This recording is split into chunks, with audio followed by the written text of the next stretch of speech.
Okay, good morning, everyone. Welcome to the September 23rd, 2022 meeting of the University of Rhode Island Board of Trustees. This meeting is being held in person with some committee members participating remotely and is being live streamed via YouTube Live.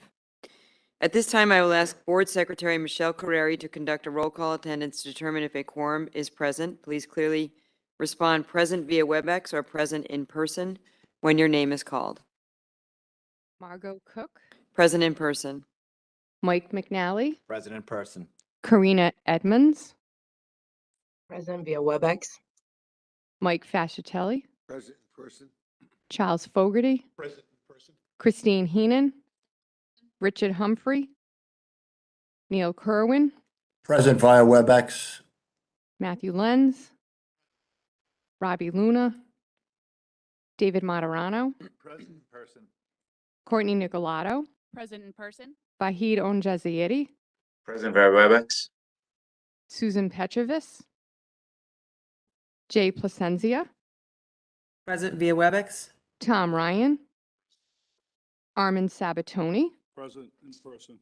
Hannah Backer, Present in person. Barbara Cottam, David Caprio, Bethany Jenkins, In person. and President Mark Palange. Present in person. We have a quorum. Okay, a quorum being present, I call this meeting to order. A reminder to all members for the benefit of our audience and the note taker, please clearly identify yourself whenever you comment, make a motion or a second to a motion. Participants using WebEx are required to keep their cameras on as remote members, and all persons present at the meeting location must be clearly audible and visible to each other. At this time, I would like to acknowledge that the University of Rhode Island occupies the traditional homeland of the Narragansett Nation and the Niantic people. So this is some verbiage that we've been inserting. We've done a couple of rounds of it, so I'd say after this meeting, I don't know that we have to say this anymore, but in an effort to increase the efficiency of our meetings, acceptance of the agenda has been removed as a standing item on all agendas. Instead, we will only have a vote if a committee member would like to propose an amendment to the published agenda. An amendment can include changing the order of the items listed on the agenda, removing an item from the agenda, or adding a new item to the agenda.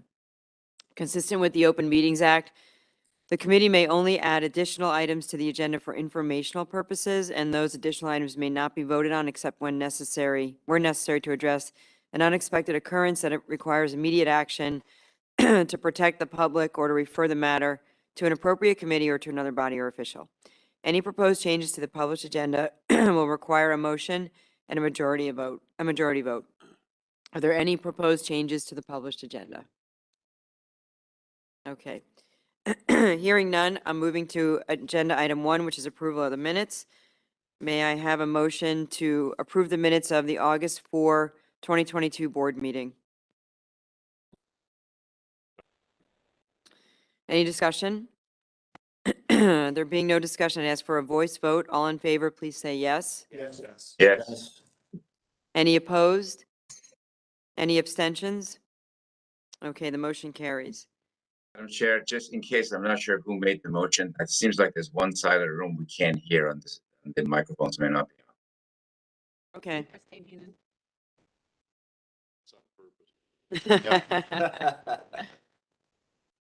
All right, we'll see if we can't correct that going forward. Okay, the second item on the agenda is an open forum. And as we all know that we provide this open forum for 20 minutes in accordance with our bylaws for anyone to come and speak with us. They get 3 minutes or less to share their remarks. And there are no one is registered for the open forum today, so Correct. we'll have that time back on the agenda. So before I go to item 3, which is report of the chair, or maybe I'll just do it inside report of the chair, I would like to recognize that we have a special guest here today. We have Mark's father, Mr. Parlange, here with us today.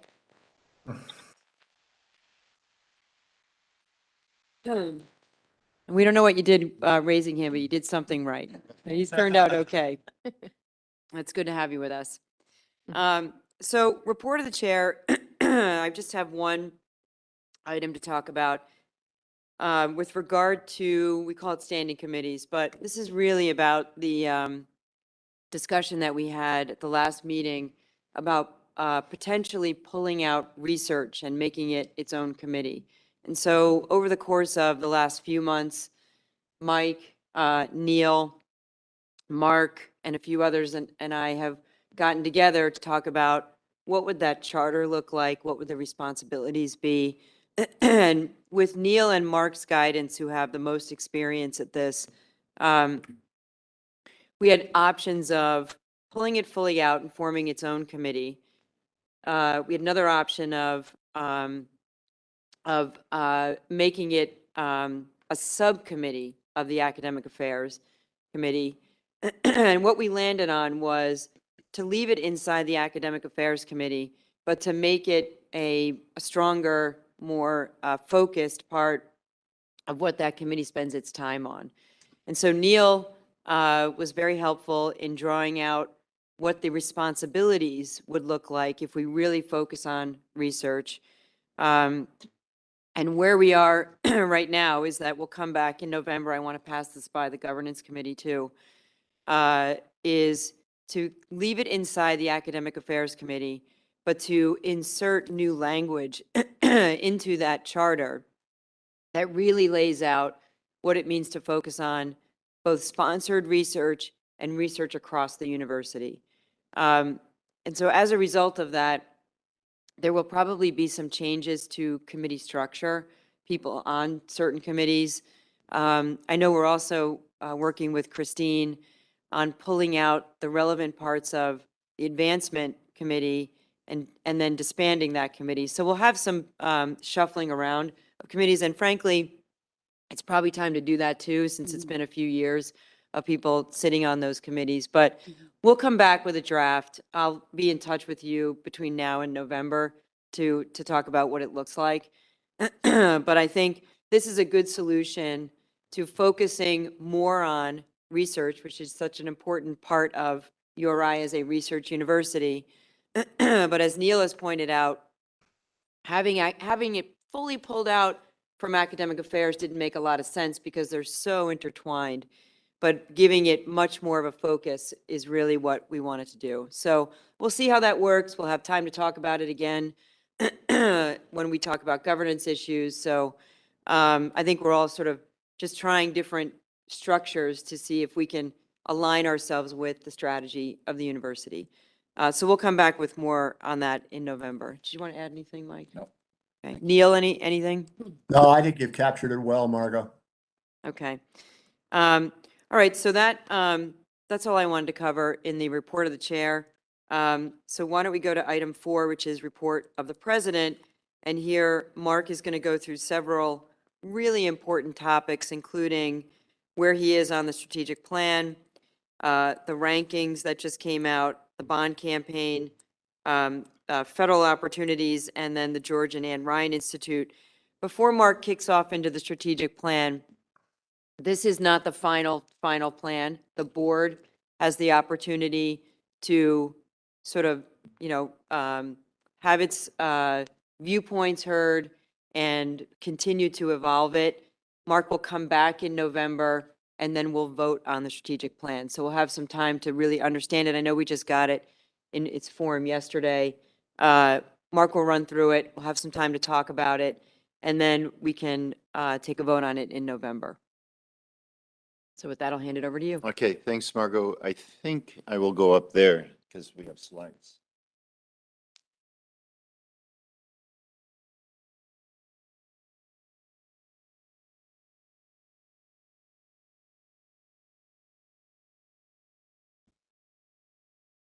Margot, while Mark's getting ready, as we hear the strategic plan, is it your intention that we feed back our comments to Mark directly for the November meeting? Yes, modifications, or are we going to discuss it openly at the meeting and then finalize it in January? Or I don't know, it's a good question. What do you think?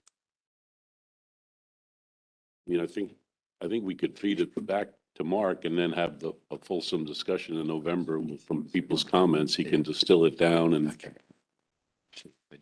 people are going to have various views around the issues we talked around metrics and weighting and priorities. So, We are going to talk about the goals yeah, in executive session. okay, So we'll have a chance to, and that's under his performance review. right. So we'll have a chance to really get into it today. Um, I just think it's big enough. It's a 10-year plan that we should have some more. Yeah. So maybe what we'll do is we can have board members give Mark feedback individually, but then I'd want to have a fulsome discussion. So we can either have an interim meeting or we could do it in November. Okay. Let's see how today goes and Yeah. how the discussion in executive session goes. Okay, thanks, Margot. So first of all, good morning, everyone. It's great to see you all.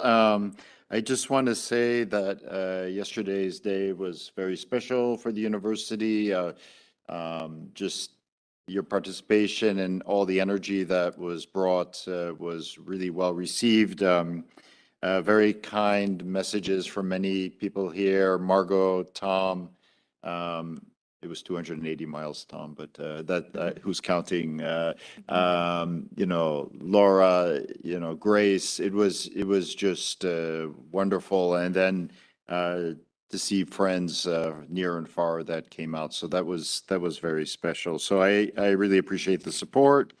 I have to say there was also a lot of hard work that was obviously done to pull some things. So Shayna Green and team with Abby Benson and Chelsea and a number of people, I want to say a big thank you to all. So I'm going to, as Margot spoke about, I'm going to just go through a number of the issues, including issues around rankings, strategic plan, looking forward, and obviously the general obligation bond is front of mind right now. You know that we've actually had a very good student orientation. We brought students first in June. That worked extremely well, thanks to Dean Labudi and colleagues.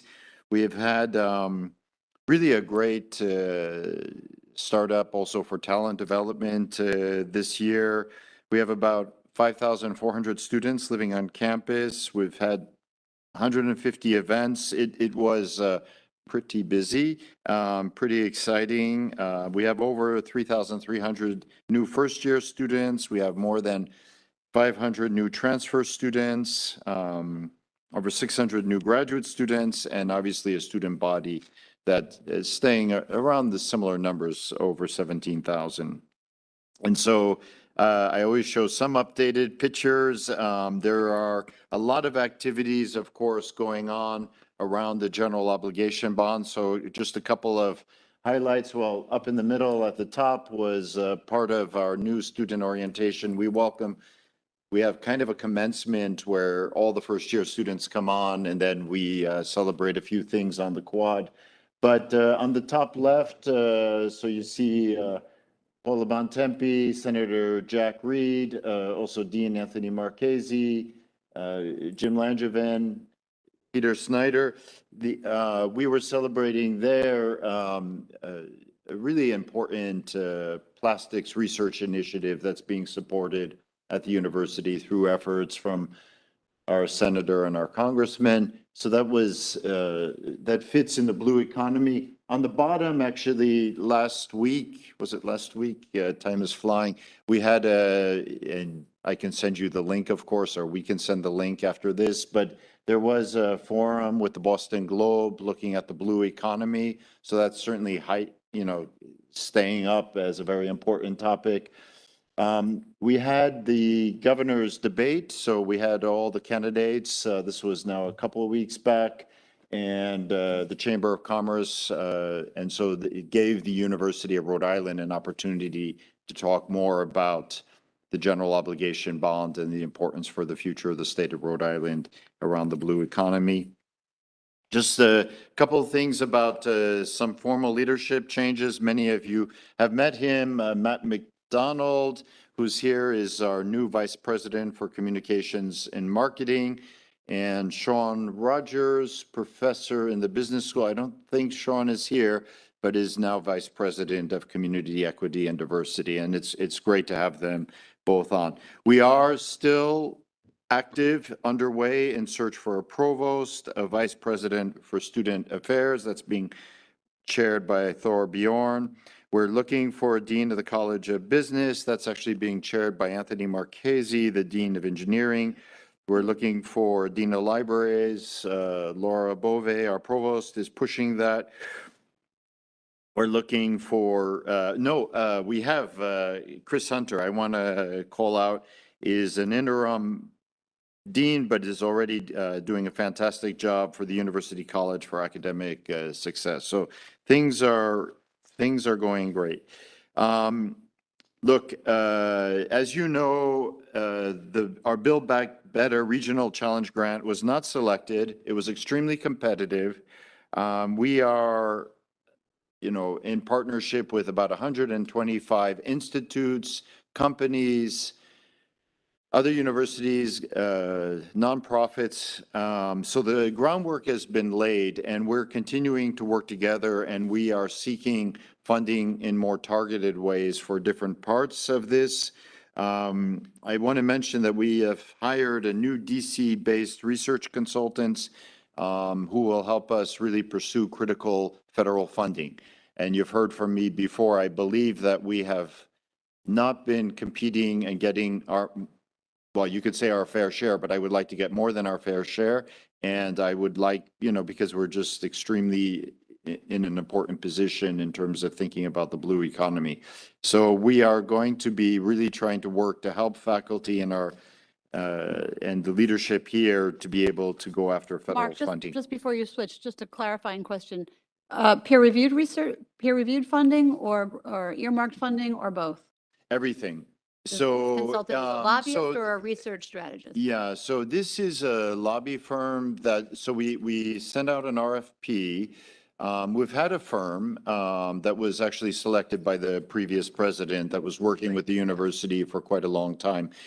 I believe we really need to be able to target specific opportunities. We need not just generic information that, yeah, there's calls from NOAA or EPA or USDA, but we really have to say, hey, this is an opportunity for the University of Rhode Island to be able to jump in and pull together a team, or even opportunities to be able to work with other universities and, in collaboration. So I think that that's going to be important. I mean, it was great yesterday that the interim president of UConn, she was there. We're actually working quite well together, of course, on the NIUVT, but there's other opportunities with universities in New England, and then further down in the Atlantic states. So we really need to be positioning. There are huge opportunities out there, and there's incredible opportunity with investment in the federal government right now for us to be able to position in the health sciences, to be able to position in a lot of other areas. So I think this company, and I've spoken to them, it's how much energy you put into it is how much you will get out of it. But we have now in government relations, we have Lauren Burgess, who's sitting right behind, who's really been extremely helpful in opening up, I think, these federal opportunities. We have a lot of opportunity there. Tom? What's the download on or takeaway why we didn't get the grant? There's different reasons being given. And of course, when you're rejected, they always have to find a reason to reject you, right? So, and I'm really good at this, as I told you yesterday. So one of the big pushes for it was the Narragansett Bay, looking at the Narragansett Bay as a laboratory where companies can come and test new devices, new concepts in situ. And the argument was made that that looks a little bit too academic. But in fact, if you're going to talk about underwater vehicle technology, one, if not the only area where the United States leads, this is actually very, very important. And it's also very important with a number of defense companies, but also with partners here in the region in Rhode Island. So that's one reason that was being given. And then there's, of course, you know, you're a little bit burned, so you feel angry. So it's like, you know, why Kansas? Why not Rhode Island? You know, I don't know. You know, there's that aspect too. So they didn't think it would be a commercial success? They thought it would be an academic engagement? Well, it's the Build Back Better was all about jobs and job creation. And we believe that this is huge for the future of the United States, that let's remember that you know, in the blue economy, it's the defense sector that's the largest. It's 3.5 billion currently that's going in to Rhode Island. And there's a huge opportunity for growth there. There's related, we will pursue vigorously in aquaculture. So there's big opportunities there with partnerships with Perry Rosso. So that's a big piece. We are going to go ahead with on the Bay campus, and we're pursuing this what we call a Blue Tech Innovation Hub, so that we can really attract companies. We're in close conversation, obviously, with a lot of the wind industry. There's a lot of companies that are coming here that are looking to really be geographically located with the university. So having an innovation hub on the Narragansett Bay campus, which of course also feeds into the GeoBond, is going to be important. So it was a very competitive, and the truth is there were 60 finalists. They picked 21.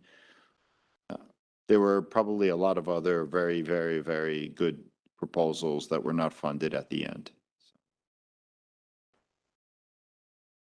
Is that, Lauren, did you want to add anything? No? Or? President Parlange, just two comments I'll add with respect to the new federal research consultants. I think how we should think about the capabilities, the capacity that this firm has is that these are individuals that are not necessarily going to help us lobby, and we have a GR team in-house. These are people that have PhDs that work for federal research agencies, that were, you know, AAAS fellowships, work in Capitol Hill. So the perspective that they bring, and they complement what we do in government relations and our research and economic development office, but they really work at the faculty level to say, maybe you're working on something in cybersecurity. You've been funded once or twice. How do you get access to this additional money? Well, maybe your proposal needs to go to this different type of agency and say X, Y, Z. Maybe you need to meet with program officers. So this is what the tier one research universities are doing to be really aggressive and proactive. And it has a lot to do with developing those relationships. And I would say particularly with the Department of Commerce and the Department of Defense. Those are two areas that we need to turbocharge what we're doing at URI, because we can leverage the political capacity we have in our delegation and position for greater success. But so they'll come in and they'll complement. And then when they're working on their end to identify individual grants and opportunities, that will complement what Carlos and I do to identify what are those annual earmarks, appropriations, the funding that's specific to URI. So it's kind of like a tiered approach. Lauren, that's such a helpful summary, and I would just add to your list, new ARPA-H agency, they've just named a permanent director. Yes. I think there's a huge opportunity there, and some of the climate research funding in the Inflation Reduction Act is something we should be getting on the ocean side. I'm sure you're all over that. So, yes, Christine, that's an excellent point. There's a lot of money at the federal government right now. I mean, they're flush. So I would say that at the highest level, we have been, the government relations team, supporting President Parlange. He just met this past week. He participated in a summit that happened in Providence with the Department of Commerce. So having those high-level conversations about what is the strategy, you know, EDA Build Back Better, that was one opportunity in an agency that has billions of dollars. So how do we position ourselves for the other money that's going to be out there? And frankly, if you do evaluate where those awards went, it went to red states. It's an election year. So, and there was no investments provided for ocean. So I think that we have an opportunity working with those agencies, Department of Commerce, NOAA, we already have strength there to position to get other mechanisms. So there's a lot of money out there. I think our goal is to just be strategic and thoughtful, position ourselves to get the money that's available. Really helpful supplement. Thank you. Yeah, I think that's the important takeaway. You have to do this work. This work is not lost. This work is going to continue on in new opportunities. And those relationships and those research collaborations already underway will pay off in the long run. So, Lauren, that was great. Thank you. And also thanks for explaining a bit more about the firm that we'll be working with. So, just a little bit of a highlight. I know in the United States, we look at the U.S. News and World Report Best College rankings. A couple of things. There's 440 national universities that are ranked. We're 182 out of it. Last year, you can see we were 162, but then 391. So we're roughly, well, we're certainly in the top half of national universities and 91 out of 227 in public institutions. You can see then some of the specialty rankings, and of course, maybe at the bottom, we can highlight that our undergraduate nursing program, top 10%. I thought it would be interesting just to make a comparison with how some of our regional colleagues fared in the recent rankings. So a lower number is good. You want to be number one. So, you know, Rutgers actually improved. You see Connecticut actually slipped a bit. Massachusetts stayed the same, as did Delaware. Pretty much Vermont, New Hampshire. We did slip. Part of it was actually, and these are the things that I've been trying to ask questions on how we report numbers and what are the numbers that we are giving specifically. And then Maine is also in, slipped a little bit. I wanted just Takeaway. the takeaway is, well, I'll speak to some of the KPIs, but we really do need support for our university. We are being squeezed over the last 20 years, more and more and more every year. So we have consistently doing more with less resources. And when you shift from a research-focused university as the research flagship and you're squeezed, you become much more a teaching operation. And that's not the kind of university that we want to become. So we want to change that. And that, of course, goes into the budget and, you know, the ask that we're putting forward to the state government. We need support from the state. And I'll show some slides that have happened with the revenue. But I think it's just, you know, the cows have come home. We see what are the consequences of, you know, decades of not looking at carefully at where the support is for the universities. So I wanted to show the top one because this was in Australia.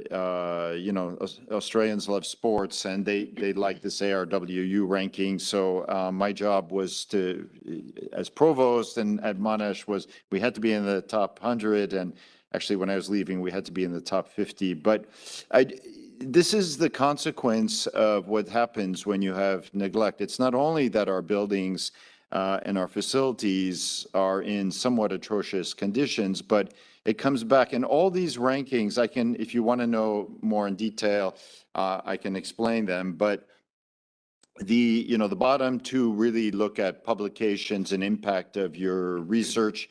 QS rhymes with something else that begins with B, but it's still something. It's largely a reputational ranking. So the reputation always lags the key indicators. So you have to do your homework first, do the right thing, recruit on, you know, great faculty, recruit great graduate students, write good papers, have impact, have your people's research be used in the world. But I think it's worth just looking at what has happened with a little bit of that neglect. So on the positive side, I want to just talk a little bit about, first of all, the budget. We already spoke about what happened in 23. So Typically in RICAP funding, my understanding has been that URI would ask for order 1415 and get somewhere between 8 and 12 million. This year, we did get 140 million. We did get the 16 million for the fine arts to be able to complete the fine arts building. The 12.5 that was needed, and you've all heard the story about the dock and the ocean robotics and the cost of concrete and steel when you have to build a bigger dock because of sea level rise. We were able, as part of the geo bond we have for the Narragansett Bay Phase 2, we have 25 million that will go toward the project of ocean engineering. We have, with a 100 million general obligation bond plus this 25, we'll be able to do Ocean Frontiers, which is a replacement of the Horn, and then we'll be able to also do for about 35 million, the ocean engineering. There was also 86 million in capital projects across the campus. The operating budget, and I'll come to this, and this is our, the big effort that we've been putting in this summer to rethink what we're asking on the operating budget. That's what we asked for. That's what we got. That was what was asked for a year ago, just as I was arriving. We have had a number of supports. We could point to the 7 million of ARPA matching funds for the Build Back Better Regional Grant. And then the emergency at the end, of course, you've all heard it. We have a housing crisis. And so it's being called Brookside 2 dormitory. We could borrow up to 356 million. We're estimating at about 163 million, but we really need that. Let's see. I am going to make the case once again that URI has done more with less, and really we give fantastic return on the dollar investment. And so a dollar invested in URI really is a $6.25 return to the state. But look, the facilities are in disrepair, so RICAP, this will go toward it, but we have some 300 million right now on unfunded projects that are, essentially called deferred maintenance. But when it's decades or, certainly many years, things are bad. You may remember that, the last time we had a usable track was in 1993, so 30 years ago, and we're still managing to win the A10 track and field championships. There's a drop in global rankings. I mean, those rankings mean something. Don't go away with, sometimes you hear, oh, rankings are not important. They're important because they measure something. And so what are they measuring? They're measuring, the impact on our research. The others are growing. They're seizing the opportunities to grow the federal funding. So we have to go after that. We have to be able to compete for the millions of dollars of federal funding dollars. The opportunities have grown, but the fraction that we take has been in decline. So these are just some numbers. I promised. So if we take it in, these are in 2020 dollars, but you can see what's happened with the state appropriation in the top left. And so how have we dealt with this? Well, we've grown our student enrollment. So you see that at the bottom left. We've had to grow our out-of-state students' growth there. Really, what I was saying earlier to Tom about teaching, so we've had to hire full-time instructors. You can't quite see it, but the curve is growing up there. And then the tenure track faculty, I wanted to see this. These are the people that write the papers. These are the people that write the grants. These are the ones that will advise the students. And then we're a research university. Education is informed by the research that we do. Unfortunately, our tenure track faculty is maybe even shrunk a little bit, but at best it has remained flat. Okay, and that's tough. That's the consequence, and that's what you see when you look at the ranking. So let me repeat this, and I will, of course, I've said this quite a bit at the State House this year. that compared to all other public land grant institutions, we are at the bottom in terms of state appropriations received per full-time student. Okay, I know we are not the wealthiest state, but we should be the education state, and this is serious. So I am showing this curve because you can get to see all the universities and what's going on over time. We've always been low over these past 20 years, but we really stay down there. You want to be one of those schools that's actually on the upward trajectory with support from the state. Remember, an investment in URI is really an investment in the future of the state. So if we compare with our New England publics, you see the curves up there. I don't know how good everybody is with their eyesight and the colors, but we're the Keeney blue at the bottom, a little thicker than everybody else. And we've been obviously lagging down. I'm not saying that the other publics in New England are necessarily in the greatest shape either. I'm just showing these. You saw how we compare nationwide, and there's other states that are obviously investing quite a bit. And there's consequences. It's not only the impact that's going to happen then on our faculty and our research and the heavier teaching loads that we will expect of our faculty, so they don't necessarily have time to do it takes time to do research. So we also are impacted on instructional services, student services, various academic supports per full-time student. And again, we have the least compared to our New England public flagship peers. This is a similar plot to earlier, but now we're actually showing, so you see the median there, you see the 25th percentile and the 75th percentile, and URI is at the bottom there. If we look at just again with our New England counterparts, you see that the support that we can provide is at the bottom. This is not a good news story, but there's hope at the end. Look, we've also kept our tuition rates relatively low compared to our New England peers. And our ability as a result to provide aid for certain groups is significantly less than others. These are the published, nobody actually says what people actually pay, but these are the published in-state tuition and fees. And so you see, we've always been toward the bottom, and we're moving somewhat flatly in recent years. And I understand it. We want to be able to make it attractive financially so that we in fact can attract people to the university, but it's tough. And then you see the University of Maine is below us. This is what's published on out-of-state tuition and fees, and our comparison again with New England peers. And again, we're basically at the bottom there with the University of Maine. These are the revenue that we're seeing. We had a slight uptick this past year, but it's remained relatively flat. And so what's happened is, this curve is the state appropriations is the bottom line, and the top one is what's coming in terms of tuition and fees. This is how we've been trying to balance, whereas if you go back 20 years, they were much closer together. Okay.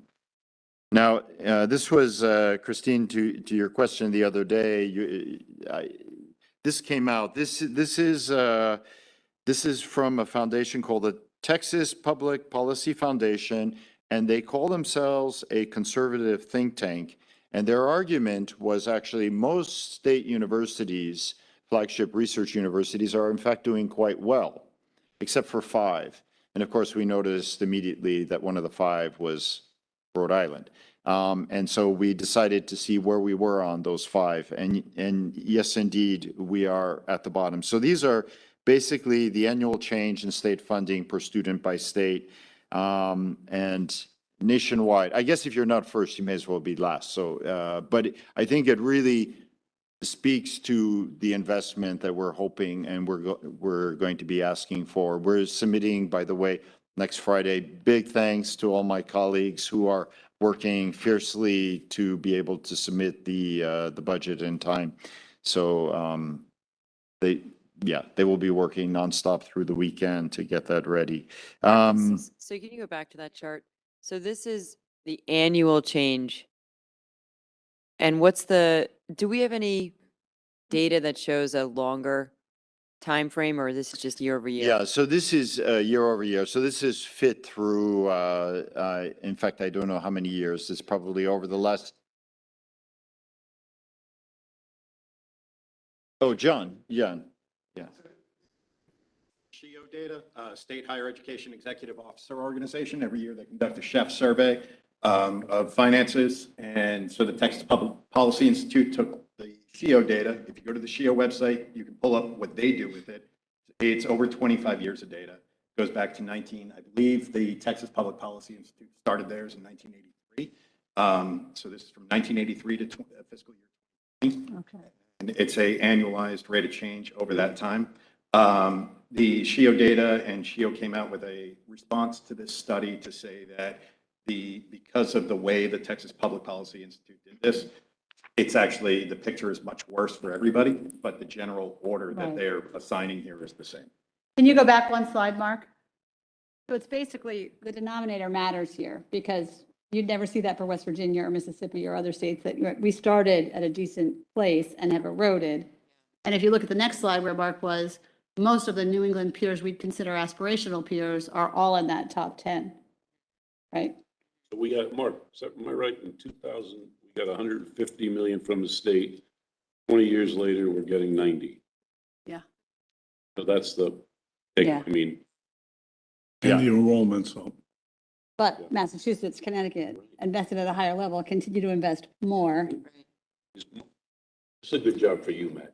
We're falling more. You got to put together some Way to tell this. succinct story, takeaway, to pull all this together in a 1 or 2 pager that it's clear to people when they see it, right? These graphs are tough to see. You need something that just talks about contribution from the state combined with tuition where we are in the country, contribution from the state over the period of time, the shortfall in, what is it, $6,800 shortfall per student? Yeah, like 62.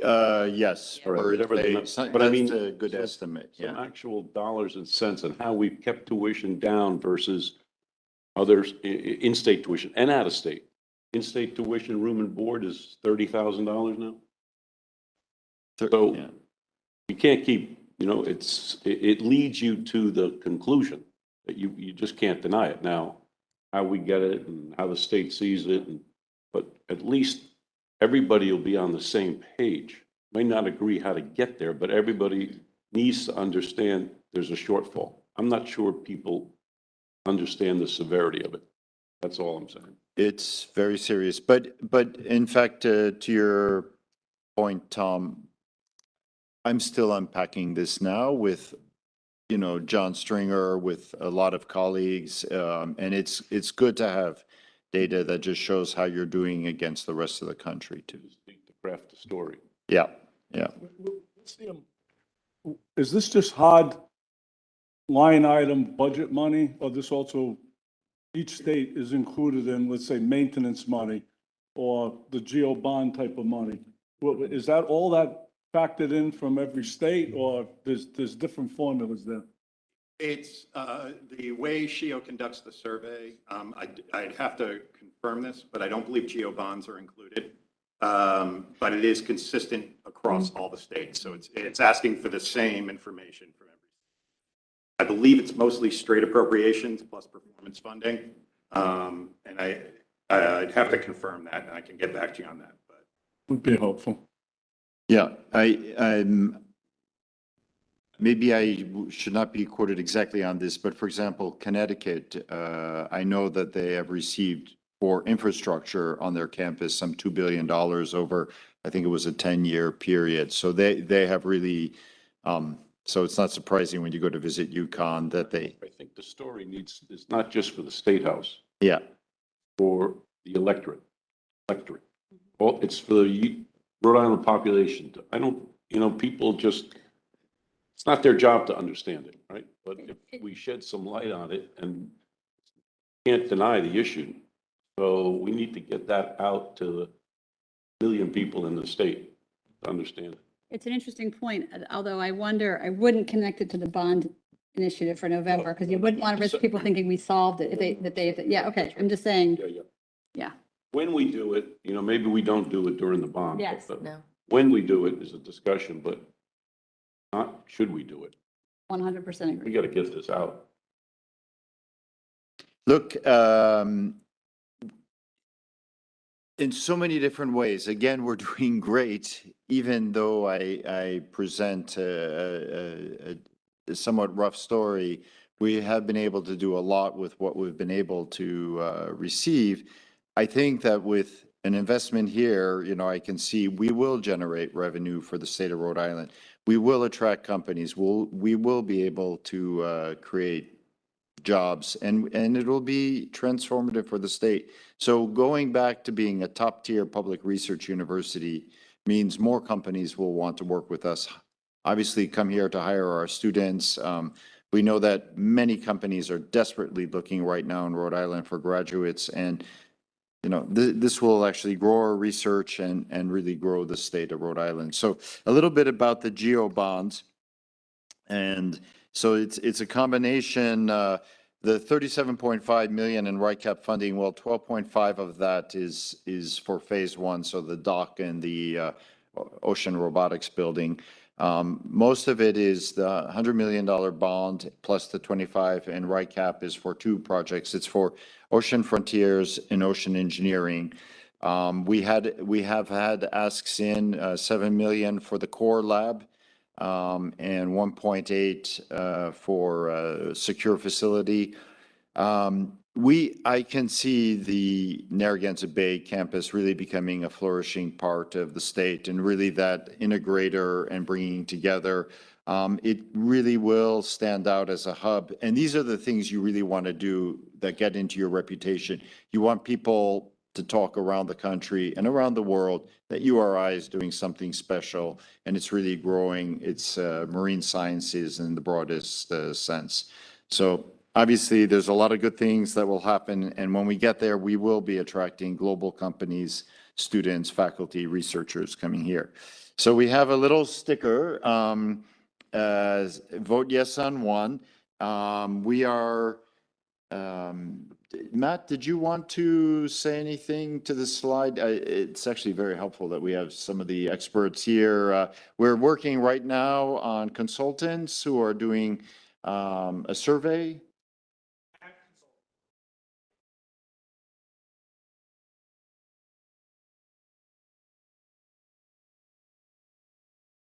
Good morning. So we are working with consultants. We have secured consultants to work with us on this campaign through the foundation. We will, there's been a lot of work happening behind the scenes. We're currently doing public opinion polling. We'll have the results of that polling early next week that will help inform some of our, fine tune some of our messaging and how we reach out to the electorate. We will have an official launch event on Wednesday on the Bay campus that will include the president, will include elected leaders, as well as community and industry leaders, and a number of other folks at that event. Collateral materials are in development. We'll have those by, we expect to have those by Tuesday. So anybody who would like a yard sign, a lapel sticker or button, we'll have those for you. But we're well underway with our work in this area, and we're excited to launch officially next week. And then we've also circled the Governor's Cup game next weekend as another great opportunity to get in front of folks. But looking at how we take a broad statewide approach, how we really reach folks in the northern half of the state as well with this message. Yeah, thanks, Matt. So Delivering that message. So I think the president can speak more to that. I think the governor has articulated support for that, but I don't know. Mr. Yeah, President, no, if you certainly wanna say extremely supportive, the governor, and has spoken actually publicly about it at the event 2 weeks ago. It's been great. You know, the Providence Chamber of Commerce voted that they're totally backing it. They're going to help us. We're getting a lot of companies and other politicians to go out and speak on our behalf. It's so much better if some, folks from companies can actually tell your story so that you're not having to tell your story. I'll see you at breakfast at the Rotary Club meetings. We will get out to the urban core, community events. Carlos Lopez has me lined up for, basically every single day, traveling around the state. So we will get the vote out. We will be doing other media events, endorsements that we're hoping to get, and we're hoping that, really this gets the ball rolling. Matt?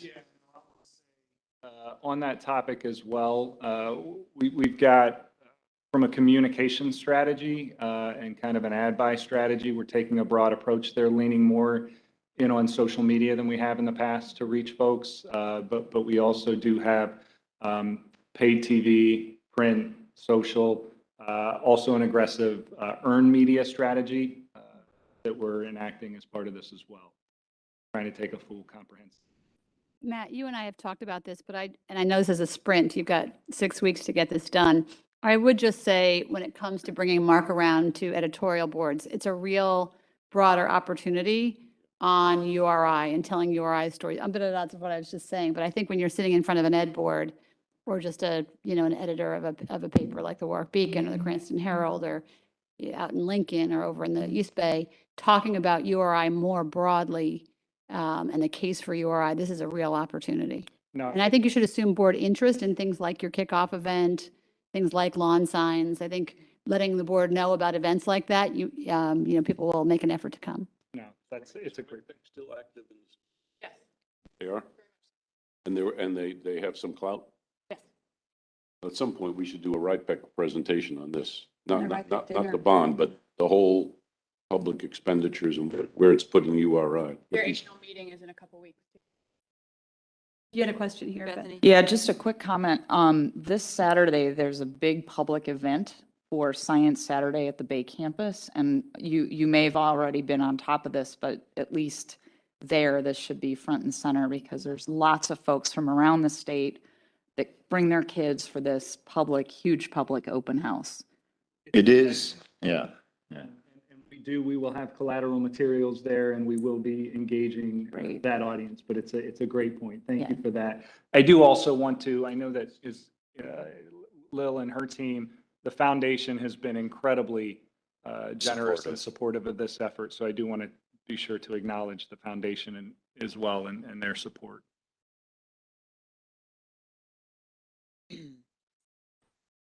So not to beat on something, but I just really want to make the point. We want, and one of the things that I've heard over the years when I get out there is,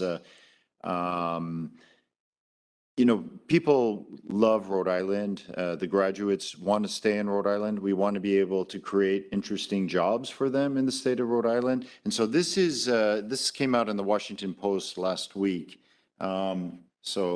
Oh, it's completely unreadable. Okay, so what this is it looks at to give you the idea, it looks at where the students, when they graduate, where they end up. And so if they stay in state, there's a bigger number over to the left and not surprising, big states like California and Texas, Florida, New York, Minnesota, Washington are up at the top. At the bottom is Rhode Island, West Virginia, Vermont, New Hampshire is in fourth place there. You could say, well, those are the smaller states. Yeah, that certainly figures into it. But what you're also looking is that, the Rhode Islanders are going to Massachusetts, New York, California, Connecticut, North Carolina, Florida. So we want to be able to have that thriving economy here where our graduates are staying here. So a little bit about now this feeds directly into our vision. And the bottom line is that URI will be a leading global research university. We've had, as Margot said, you have a copy of the draft. It's been going on. We really started launching the effort in January. We've had a steering committee that has involved faculty, staff, and students.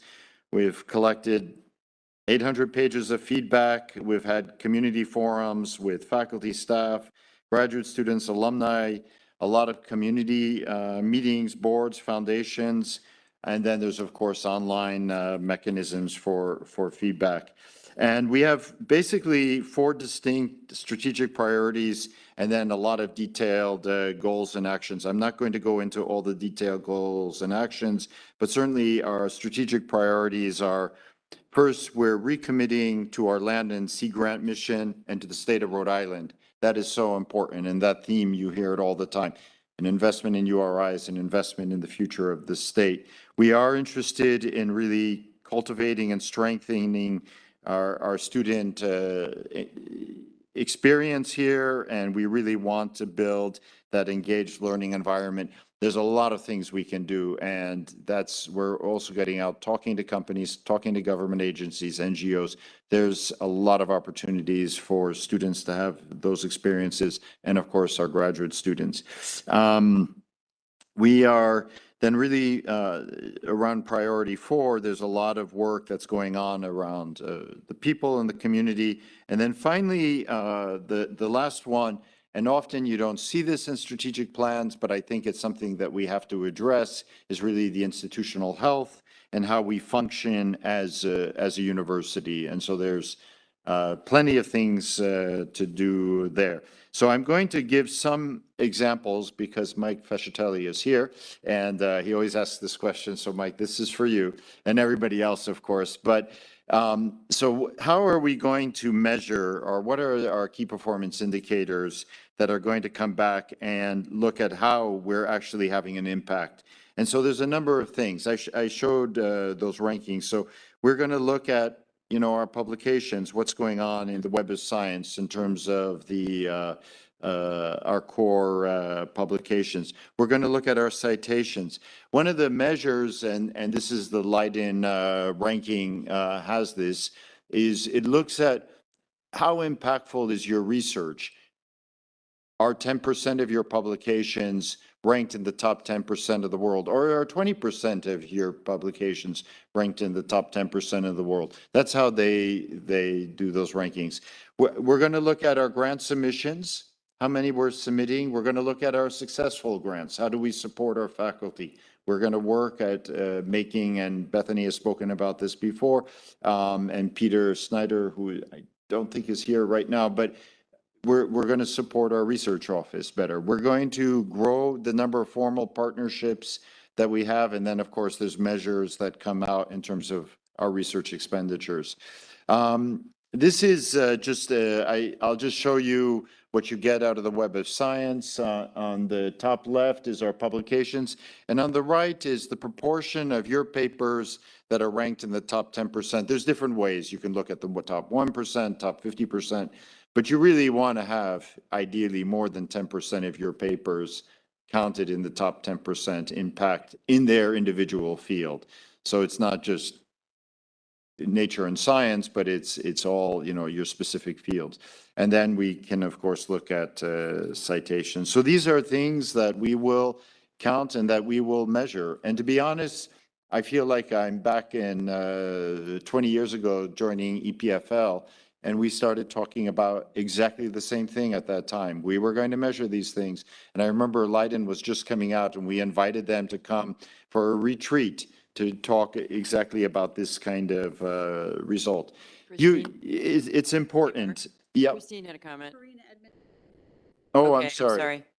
Hi, Go ahead. thank you. Can you hear me? I had a question just on the top right corner there. I just want to make sure I'm reading this chart right. So you have less than 1% of the papers published. It's Um, actually, so the 0.095 really represents 9.5% of our papers. Okay, Yeah, sorry. multiplied by 100, yeah. Okay, thank you. My question was, we're looking at an aggregate view, which does show, is illustrative of something, but are there departments that look very different? Does oceanography look very different? Does engineering look very different?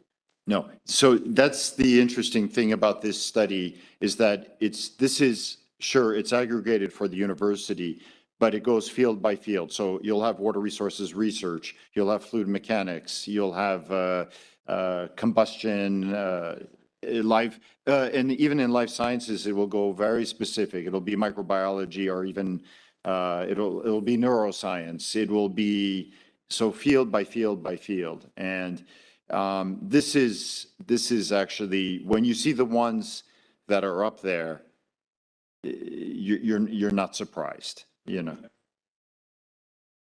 different than the aggregate.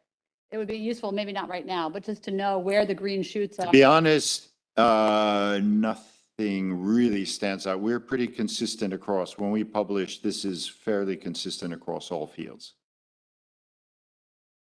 Never seen it. Yeah, and I realize that that's counter to what the story has been, but that's the honest truth. We could go into great detail on Leiden, and actually I could sit down with you and show you field by field. So I've done that. There's nothing that really jumps out beyond that. Bethany? Yeah, just a quick comment on the cost of publication and the cost of publishing in open access journals. Good example, I wanted to highlight a student-led paper that just was accepted on harmful algal blooms in Rhode Island. The page charges for open access were $3,000, and it wasn't written into my original grant, so I had to write a supplement to Rhode Island Sea Grant to cover those changes, which was an additional grant that I had to write to just cover the publication costs. And I think we know libraries are changing, and so the open access is a huge issue in terms of citation and accessibility. So if your papers are open access, they're cited more. And so that open access for things like Nature are upwards of around $6,000 for per paper. And so these are for funded researchers. It's becoming a problem for people that might be in less funded fields. This is a real issue. So this is something I think the university should be looking at, is a fund to help people put their research into open access journal publications. So I was not going to talk about this, but I will just, if I can take just 1 minute. So we are working on it. And I'm actually involved with a small coalition of fellow university presidents. I have been an editor-in-chief for a number of journals, including the Dark Side, the Elsevier Journal of Advances in Water Resources, and I've done Society. This is open access, and this extra money that you're talking about to pay is a racket. So Elsevier is still getting their whatever 30 million from us, but it's turning out that there's probably another, and now I'm giving Monash numbers, but I know exactly at Monash what was going on. It was, we were spending 30 million basically with, to get the library access, and then PIs were spending probably another 50% to those journals. So this open access, it sounds great, open, but it's just a way that the publishers are getting yet more money. So just to remind, we have the ideas, we recruit the students and pay the faculty, we do the research, we review the research, we edit the research, we do all the work, and then we send it to the publisher, and then they publish, and then they charge. So it's a great business model for them, but it's obviously something that basically university presidents around the world are fed up with. Occasionally, California or somebody will put up a little bit of resistance, or Cornell, but we have to break the model and find a new paradigm for that. While we're breaking the model, what's the alternative? Well, the alternative is basically we produce a new set of, we know how to edit, we know how to review, we know how to write papers, but we're going to actually have to think of a whole new publication. So we're actually, to trigger some support, we're actually going to the Gates Foundation to be able to get some initial funding from them, to be able to support the kickoff. And what we're going to do is it has to be supported at some level. Obviously, you have to be able to save it, but we don't have to have these huge returns to the investors in Elsevier that are going on. It's just way, way too high. And To get together. there is. It's really started at the University of North Carolina, has taken, and then URI, there's a number of other schools. I'm talking to a number of other presidents. I don't want to mention all their names right now because we're really trying to see how we can get out, essentially a new set of journals that will operate in a completely new way. And at the end of the day, this business of going for those extra $3,000 to $6,000, I know exactly. My PhD students come and say, Mark, it would be easier. And so you try to find the money, but it is really tough. And by the way, when you go for your NSF grant and the program manager comes back and says, well, it's great, but I can only give you 2/3 of what you asked for. What do you cut? Well, you cut your own summer salary and you cut page charges. But you still need your PhD students and you need the equipment to do the work and so forth. So that's what, yeah, this is, we can spend a long time, but this is something we have to think of another way other than, California periodically getting their backs up. We were ready in Australia to actually just stop Elsevier altogether. Of course, the PIs don't like that. They have about 1/3 of the publication, so it's, access to them. That's what they're playing with us now. Mark, when you complete this plan, on Yeah. that previous slide, will you have metrics that, or context as to whether we are successful? Because I'm looking at this and these are absolutes. I don't really know relative to anything whether this is good or not. Yeah. And having some quantitative goals around this would be helpful. Yeah. Very important, Margot. I think you're right. It's fine to say this is a small number or a big number, but compared to what, you're right. So this is where we would have to really compare with our peers and our aspirational peers. And so I would like to look at, our goal is to be a top research university in the United States. And so we would compare with our top competitors. So we would compare with Michigan and UC Berkeley, UCLA, Wisconsin, Ohio State, the usual suspects. We would be competing. Compare ourselves to tier 1 research institutions. Yes. Yeah. So we're going to become a tier 1. I hope so. And I know that we will. To be honest, Tom, yeah, the thing that I'm actually thinking in my head, to be honest, is I'm not so caught up in the title of tier 1, to be honest. That's actually what I wanted to be, because for example, EPFL doesn't know that they're a tier 1. They just know that they're ranked 30th in the world now. Or Monash doesn't know that they're tier 1, but they know that they're, 35th on the recent NTU rankings. And so we want to be able to compare ourselves. We're not afraid, obviously our football team has no fear. They're going to play Pittsburgh tomorrow.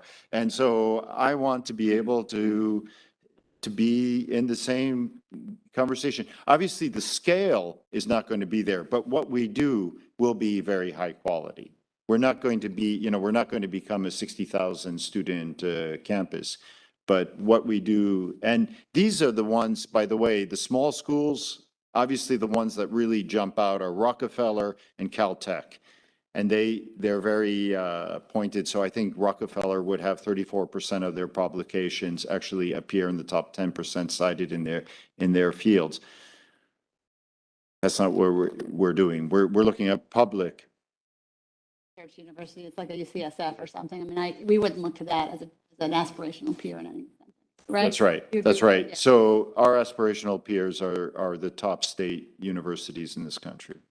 It'd be great, maybe not today, but maybe in November, to standardize around our aspirational peers as we think about the strategic plan. Yeah. So I think it'd be very helpful for us to say, here's where we're pinning ourselves. Yeah, and here's our local peer group, but who is our aspirational peer group? It'd be the same for undergraduate admissions as Right. it is for our research profile, for example. Right.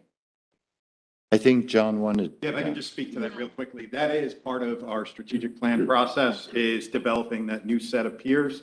And exactly as you were saying, Christine, it is about defining those peers in specific areas, peers in research, peers in undergraduate admissions, peers in graduate. And so we have a group that's beginning to meet to talk about those. As those goals are formalized, we can really develop those peer sets as well as what those benchmarked metrics. That would be good if we knew those, like the to-dos around that and errors. We may not have the metrics yet, but at least we know they're coming. Yeah. Yeah, that's really this fall. And there's also part of it, I'd like, college by college, that they can also look at their fields, what makes sense. Obviously, in certain fields in the humanities and the creative arts, they can't be measured by this. This is more suitable for, say, the social sciences and the STEM-based fields. So this doesn't count books, for example. In terms of student achievement, we're already measuring these things, so we'll continue to measure. But again, actually, Margot, to your point, how do we compare with our peers? So there's important things here in terms of graduation rates, retention rates. So these are, of course, raw numbers on the left, but how do we do on our first year retention rate? We have been improving, so things have been getting better, but can we really get up into the high 90s, for example? The 6-year graduation rate, ultimately, where are we going with that? We would like to see the students that start here finish. One of the problems with this number is actually, it doesn't look so good, but all the student transfers that we have, and so Dean is nodding his head, so I'm saying the right thing. Thank you, Dean.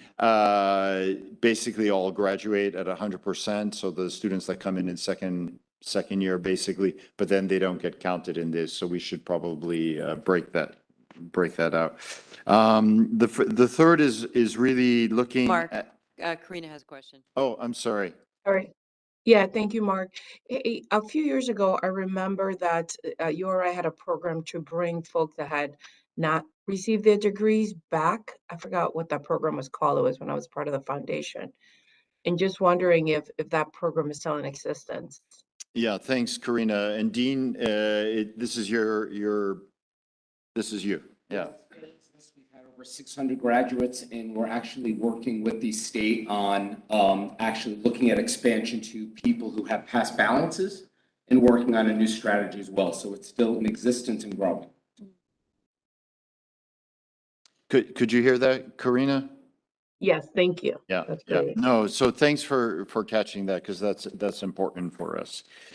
I'll go somewhat quickly here. Other KPIs, these are curves that, for example, in strategic priority 3, that Dean has been showing, and this just shows really the makeup of our students and where we're going there. Yeah. I think also for board members who don't follow higher ed as closely, some kind of benchmark that, for example, Indian Alaskan Native is not dropping as precipitously as it is nationwide. So that's better than it looks. But I don't think if you don't have that context, yeah.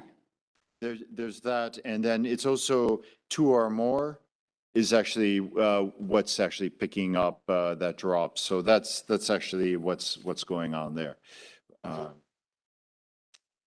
We have started last year. It's continuing this year. It's a big deal. We do have the scholarships for the Narragansett, so that's a big deal. Mark, one thing, and we mentioned this a while back when this was shown, is I think the gender disparity should be addressed as well. That's not healthy for the university either. Yeah, yeah. And then, to Christine's point, I think we have to show it how it's going nationwide, because it's not only URI that's 50% men students, women students at the moment in our undergraduate.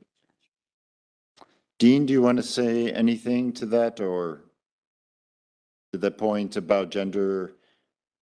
Yeah. It is something we watch closely in our programs and our strategy, and it's something that nationwide is a disappearing group, and COVID actually enhanced that even more. And so we're looking at everything from marketing to programs to strategies to majors to re-engagement. It's really important. And even at the transfer level, that's a big initiative as well, because you're seeing some populations there that we're trying to pull through. So it's been actively on our mind for about actually 7 or 8 years now, and it just sped up a little bit with the past couple of years.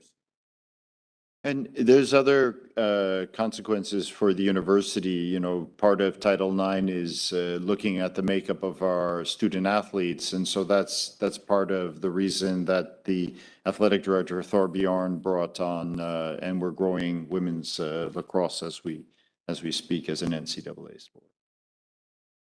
The last one, and there's a lot that could be done here, but it would certainly include, we can measure our buildings.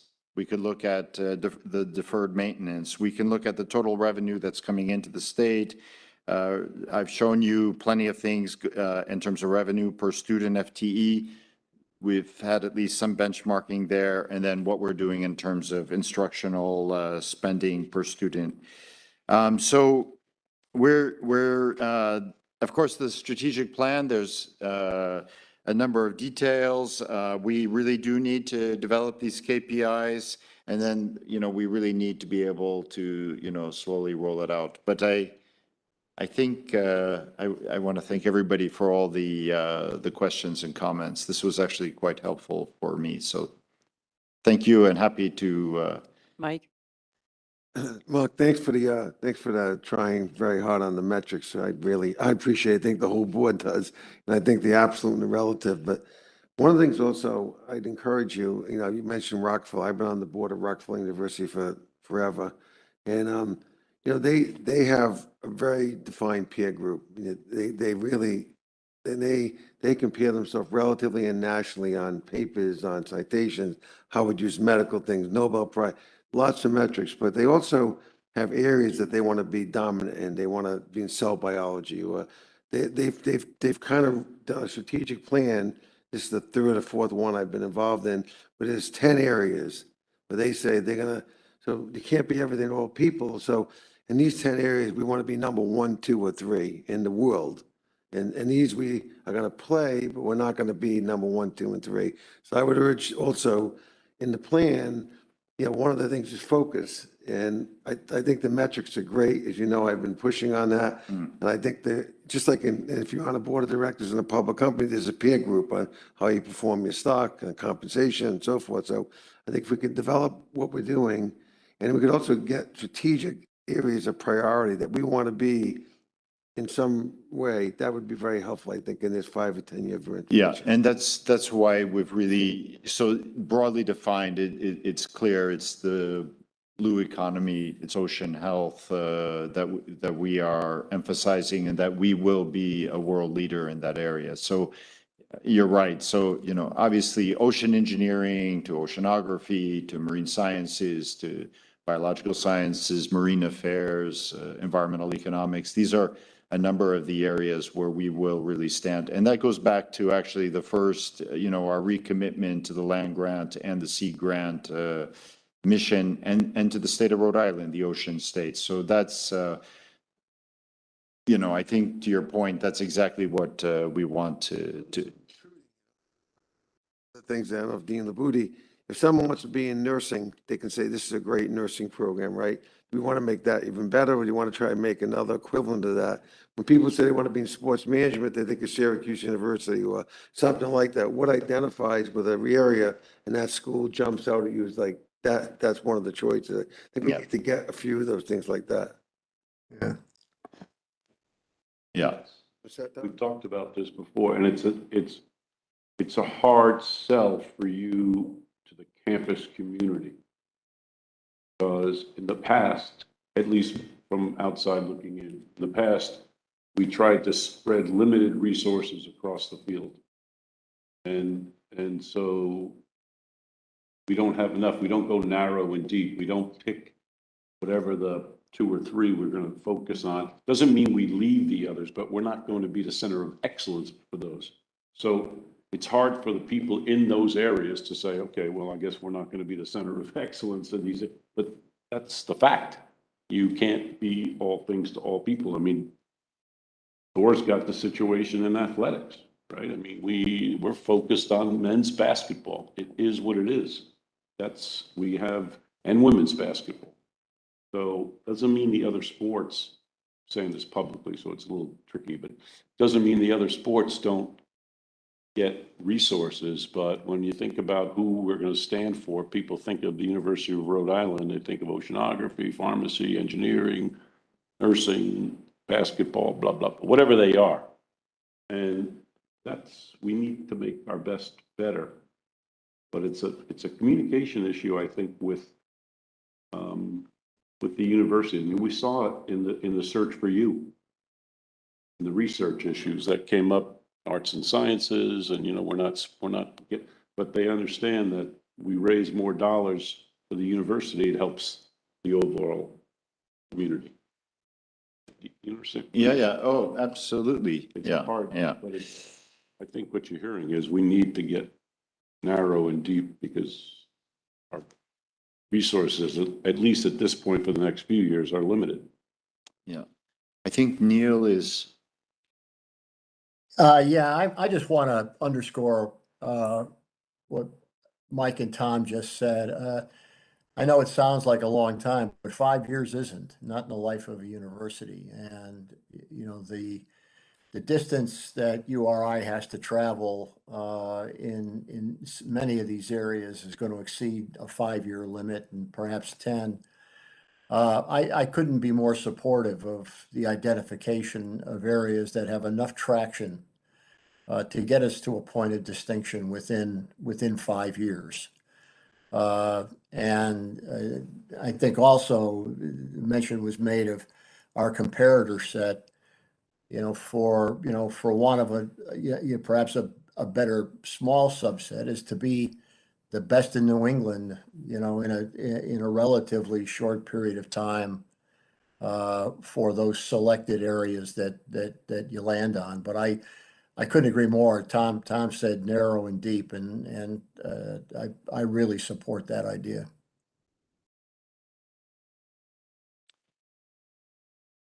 Margot, I was going to introduce Laura Beauvais, who was going to, as part of the presentation, and then she will introduce Bill and John. Yeah, I would say on this section, though, there's more to discuss here. And so we can think about what we heard. I think I'd encourage people to give Mark feedback directly, and then let's have a really robust discussion in November. I think it's important that we press on these issues of prioritization, context, peer groups, aspirational peer groups, and really understand. I mean, I think this plan is great. I personally feel like there's more we can push on here to narrow into what are we really trying to prioritize. And so I'd encourage you to give your feedback, and then let's continue the dialogue at the next meeting. Thank you.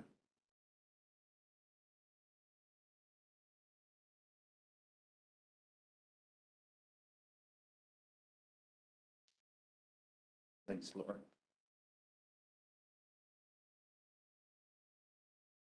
Thank you, everyone. Good morning.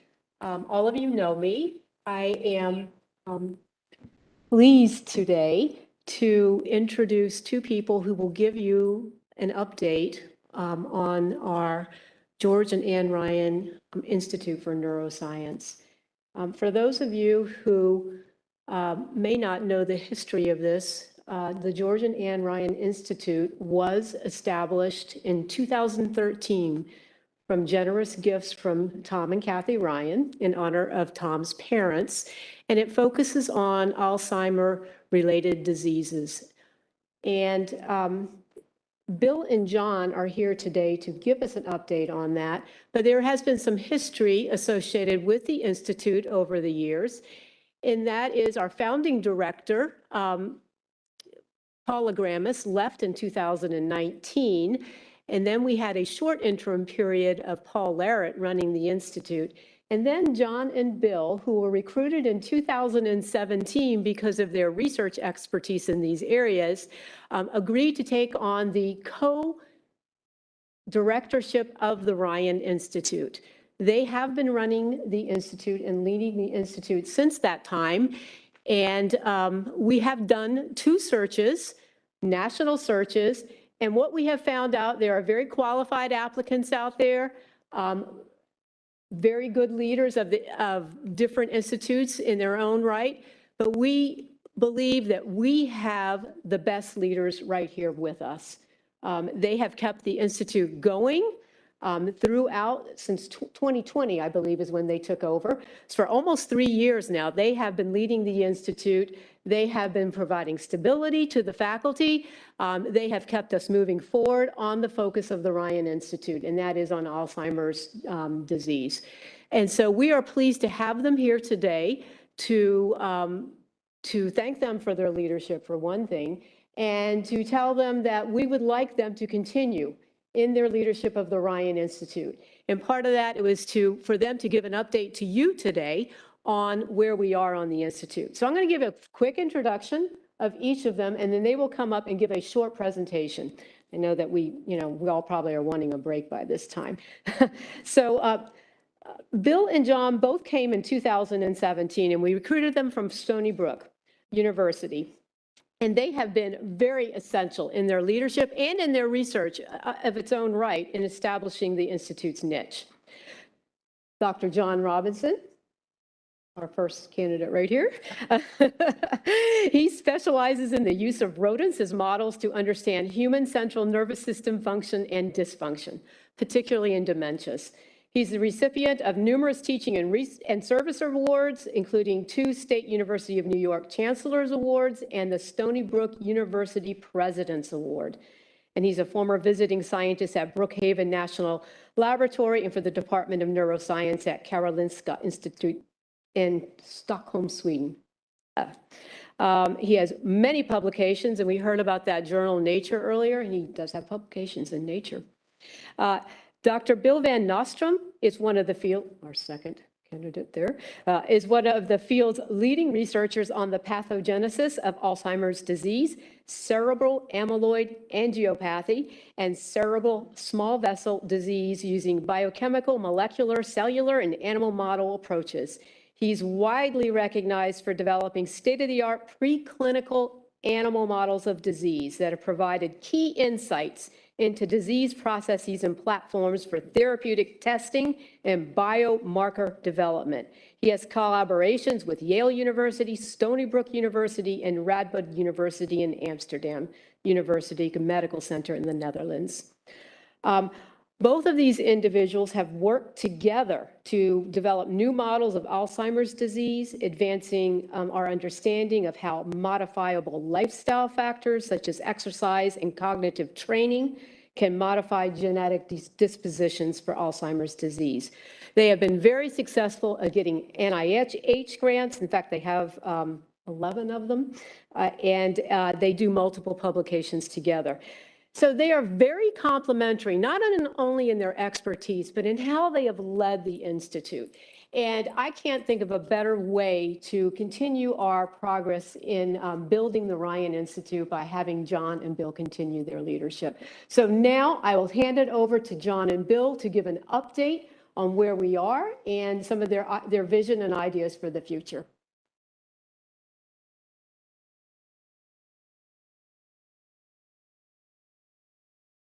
Good morning, everyone. Thank you very much, Laura, for that very kind introduction. I'm just trying to figure out which button advances the slides versus makes me disappear. Okay, so we will be very brief this morning. We know you have a lot of very important business to conduct, and the break is coming in a second, but we're really thrilled to tell you a little bit about the George and Ann Ryan Institute for Neuroscience. Oh, good. So indeed, the Institute is a research center fully integrated into the university community. All of our faculty have appointments in the colleges here at the university. And indeed, our Focus of our research is finding therapies for Alzheimer's disease and related neurodegenerative disorders. As Laura mentioned, we were established by multiple gifts, very transformative gifts from Tom and Kathy Ryan. This makes our existence here in the Institute really special because, in a way, because we all have a very strong emotional attachment. Tom's parents' names are on the door. So we recognize and cherish that specialness around the Institute. We've only been in existence in a few years. As Laura mentioned, Bill arrived in 2017, I arrived in 2018. We've really been out there for only 5 or 6 years as we are now. And yet we've already believe we've established a niche, a unique niche for our research, especially focusing on underexplored ideas for Alzheimer's disease research. And I'm going to let Bill talk a little bit more about that. Thanks. Yeah, good morning. So, so as John just mentioned, the Institute is relatively new. It's only been in existence for several years. But during that time, we've been highly successful recruiting top-tier scientific talent here. And that is at the level of, as far as more established investigators such as John and myself, but more importantly, the next generation of rising stars that bring complementary areas of research here to neurodegenerative disease and Alzheimer's. So as collectively, the Institute, we have a shared goal to identify pathogenic mechanisms involved in Alzheimer's disease and other related brain disorders. And we want to generate new potential medicines for treatment and looking at other interventions such as lifestyle factors. And we're also interested in identifying novel biomarkers for disease. So collectively, we again have this goal to help advance in the treatment and diagnosis of ED and related disorders. So over the past several years, we've been very active here at the Institute. We've published many scientific papers in top-tier journals, and we've been highly successful at securing new grant funding, particularly at the federal level. So at the academic side, the Institute has involved in collaborations not only amongst ourselves in the Institute, but with other members here at URI and other surrounding institutions. Some of them mentioned earlier, including Yale University over in Connecticut and Stony Brook University down in New York. And we have multiple interactions too with overseas, and this involves collaborations with several institutions in the Netherlands, as well as the Karolinska Institute in Sweden. On the corporate side of things, we've also been active in the past few years, and we have been actually testing some novel Alzheimer's disease-related therapeutic agents in some preclinical models that are state-of-the-art models that were developed here at the Garand Institute. And this includes interactions with companies, including Al&M Pharmaceuticals in Cambridge, Massachusetts, and more recently with Regenova, which is a company down in Durham, North Carolina. We've also been engaging with discussions with Mind Immune Therapeutics, which is the in-resident company here at URI.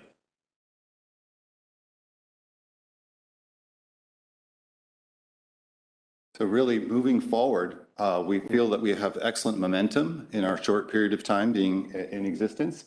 Our grand strategy essentially is to continue growing in these two main thrusts. So advancing our contributions to unique underexplored areas of research, a little obscured there, and to expand our collaborative network, both locally on campus, in the state, and really nationally and globally. One final takeaway we wanted to emphasize was that we hopefully communicate or come across that Bill and I personally have a strong commitment to the vision of the Institute ourselves and are tremendously enthusiastic about leading it as we go forward. Because as I said, we think a sort of special relationship that we'd like to continue. So we wanted to make sure we communicated that as we wrapped up here. So that's all we really wanted to say. We promised we would be very brief. We hope that's useful information for you. I don't know if we have time to take questions. So we can take a couple questions, and Bill will be happy to answer them. Tom. First of all, I was not behind putting this on the agenda, so right, I had nothing to do with it.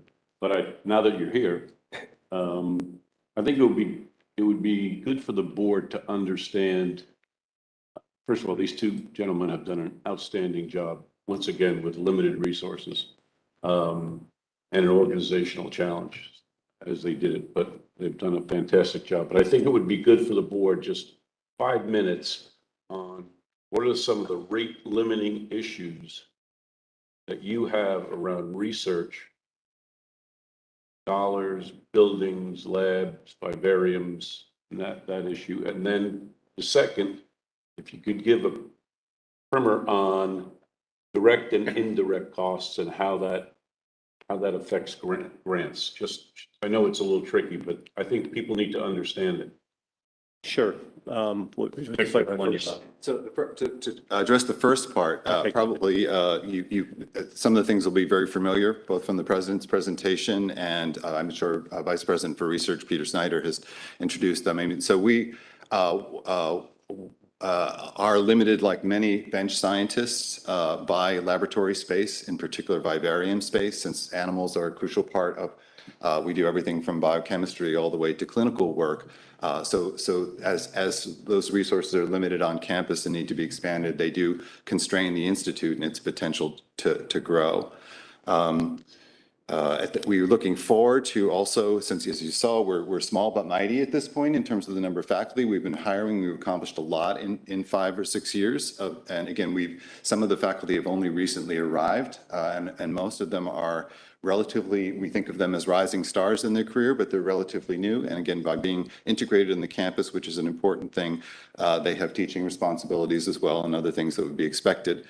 But we look forward to hiring strategically hiring additional people who can really tie things together and bring this group to a higher level of cohesiveness. So as hiring is campus-wide proceeds, we would be, of course, part of that. But again, those are ongoing discussions. We're very much looking forward to continued collaborations with the senior leaders. We've very much felt have been very, very successful. We're looking forward to continued collaboration with Tom, who's an extraordinarily supportive and engaged donor, as well as our broader community. Now, IDCs, do you want to? Sure. So pass it on to Bill. Yeah. No. We didn't answer your other question. Sorry. Rena, do you have a question? Rena, do you have a Yes, question? I do. Yes, I do. Thank you. First, thank you to the Ryan family for setting up the Institute and for you to get it up and going.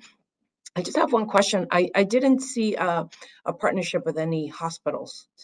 Do you have one, and are you planning to also collaborate with any local hospitals on this topic? Yes, so one of our faculty, Jess Albers, has a collaboration, works at Butler Hospital, where they're doing some of their innovative research, looking at retinal imaging for markers for Alzheimer's disease and related disorders. So that's ongoing right now, and certainly that's one of our plans, is to expand our network out to some of the clinical settings. Later this year, I'll be going up to the VA. I was invited up there to give a talk and to start discussions with them about what's going on.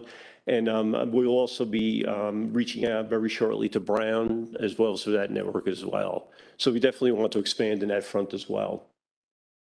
Great, thank you. The indirect cost question. Yes. And then we'll go to Christine. Let's get the indirect cost. So generally, the indirect costs, so when research grants are submitted, there are direct costs, and those are the dollars that actually come into the laboratory to do the research. And typically, especially at the federal level, tied to that are indirect costs. And here at URI, I believe it's 56%. So for every dollar that comes in for direct research costs, 56 cents comes in on top of that to the university to provide infrastructure support for us basically to do our work. So as far as the indirect costs that come into the university, the way it is now is part of those funds come into the office of the Vice President's Office for Research. Some of those funds go to the actual college of where we are faculty at. In my case, it's in pharmacy. So some of those costs go to pharmacy. And currently, the way it's structured right now is that 16% of those indirect costs come into the institute. So for every dollar that we bring in for direct research costs, there's 16 cents of that comes into the fund, into the institute to help support things within the institute. Does that answer your question, Tom? Is that typical with regards to how it's distributed? It really depends. So again, this arrangement was made with the Institute, that some of those funds would come to the Institute, some go to the college, and some to the college, and some, it does depend. I can speak of, from my past experience at Stony Brook, from the department that I was in, they got a small fraction of those indirect costs would actually come into the department. So, so this arrangement here is more beneficial, at least for the Institute, that there are some indirect costs coming back to the Institute. And that helps, again, running in the operations of the Institute itself. But again, it's really not a lot of money. So if right now, generally, it's bringing in maybe $100,000 a year to go into our operating costs for the Institute. So the rest of the money goes to the Office of Vice President for Research. That goes in, again, is for maintaining things and basically maintaining our ability to do research in our laboratories. That's what those costs are supposed to be for. I can add, this is Abby, I can add that the indirect cost rate that the government agrees to is established by our lead agency. They come in and they actually look at all of our costs for the infrastructure that's necessary for research to occur. And so, for example, in our current rate, about 4.6% is related to depreciation. Interest is included. Operations and maintenance is about 22% of the 56%. Departmental administration, 26%, and so on. So one of the things that the indirects do is they support, for example, the office that we need to have to do all of the accounting for grant administration and so on. And this is true of all research universities. And how the various, we've tried benchmarking how all the different research universities use their indirects. And the answer is it's all over the map. We have not been able to find identifiable trends as to how they're used. And they seem to be tailored to the specific situation of each institution. First, I want to say I'm thrilled to hear you're working with Adnylum, and I think that investments in preclinical research models is a huge growth area, and it's great that you're positioned with such a marquee company that will credential you with many other younger biotechs. Secondly, I just am interested in your view on the Aduhelm mishigas, as they say, and you know, to me, biomarker research got a huge boost in neuro with the approval of Aduhelm, and the amount of static and pushback since has really destabilized the field some in terms of FDA approvals around biomarkers for anything but cancer. And I wonder if you could just, for the board's benefit, it's such a huge aspect of the clinical path for what you do. Sure. So I'm sorry. So there's a couple components to your question here. So as far as what are our opinions about that? About the FDA and biomarkers for amyloid plaques, basically. For biomarkers? Yeah. Well, I mean, currently right now with Alzheimer's disease, the biomarkers that you use are measuring amyloid and measuring another protein that accumulates in Alzheimer's disease, known as tau. And is a phosphorylated form of that protein. These are measured in cerebrospinal fluid, and there's changes of ones that go up and things that go down to correlate with Alzheimer's disease. So those are the current markers that you use right now. But we are actually looking at other markers that are targeting other aspects of the disease. In particular, we focus a lot on looking at changes that occur in blood vessels in the brain of patients with Alzheimer's disease. And our biomarker discovery is really focused more towards that, is trying to understand that component of the disease and enable, hopefully to enable clinicians to be able to detect patients that had that component of the disease, as well as the plaques that you mentioned before. So it's again, so the biomarker, the biomarker right now, biomarkers that you use are generally just for Alzheimer's, but they don't get into sort of some of the subpathologies of the disease. And that's really what we're trying to focus on right here. And to do that, again, we have a large grant as part of our collaboration with a group in the Netherlands. We're actually doing a clinical side over there. Here we're using these new models that we generate. And this is, again, something, Tom, that we've generated here at the Institute. And we are actually now into a next generation model, preclinical models that we have here now for testing of drugs and for biomarker development. And these, again, are things that were developed here at the Institute and will always be recognized with the Institute here. So did that get to your question, or is it another component again? No, it does. I guess my only follow-on would be, do you feel you have adequate support for protecting IP? Yes, we've had, we've been with the office with, Yes, Michael yeah, Katz. Michael So, yeah. Katz and. At this point, many of these things again, so for example, one of the, you have the one that is directly with the company that does contract, which is usually a very straightforward relationship. Our second project with the company, Nova, Yeah. and is actually an R41 NIH grant. Yeah. That's really helpful when those sort of templates are in place. And we haven't had anything that's, let's say, we have developed here and worked in such where there's a more complex IP situation. But again, at this point, those who our understanding is those who've also had that a little bit more have been very satisfied. Great. Yeah. Of it. That's always the question we don't want to weigh in on here strictly in a public forum, but to be honest. So I will just, are we out of time? How about, are you using any type of alternative therapy, red light helmets and things like that? Do you have an arm of that type of pathways within the Institute? At this point, we are, as I say, small but mighty. We have, again, a number of, we're mostly bench. I'm a preclinical researcher. We have one clinical researcher on our core faculty at this point. So while there's a lot of promising areas, we're trying to focus really on the thing that connects this particular group. And again, we have a number of people who are very early in their career. So Bill and I have been providing a lot of support for them in this early stage, and that's critically important for their growth and success. And we feel that they're really flourishing. But it's we can only we're trying to as we've been hearing in the board, we're trying to make sure that we're emphasizing things that have the highest efficiency and payoff at this point. Narrow and shallow.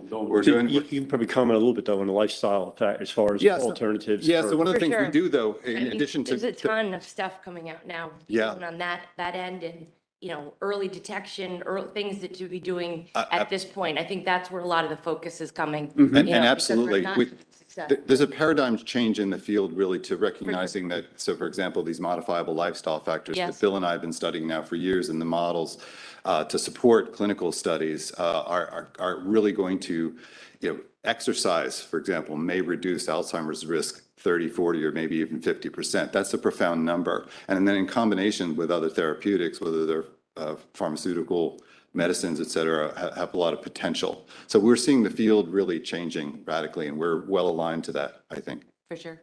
Yeah. That's great. Okay, any other questions? Good, thank you very much. Thank you so much. Terrific work. Thank you. Okay, let's take a maybe like 5-minute break, and then when we come back, we're going to go into executive session. So maybe, I don't know, let's try to target like 11:05. Thank you. Thanks, Margot.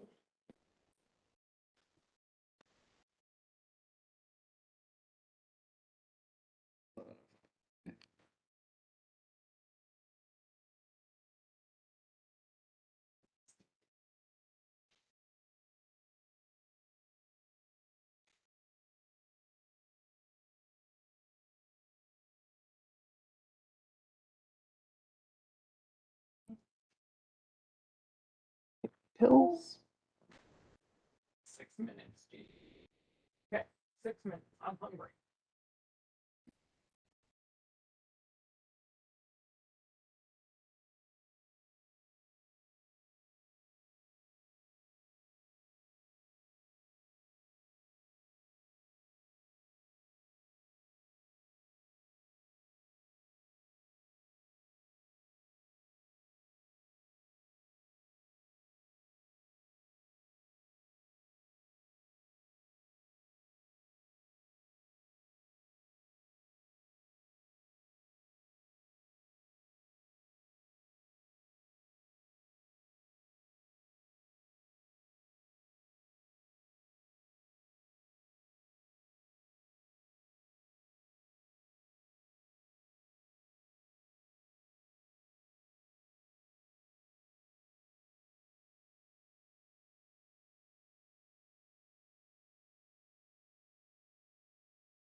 Thank you.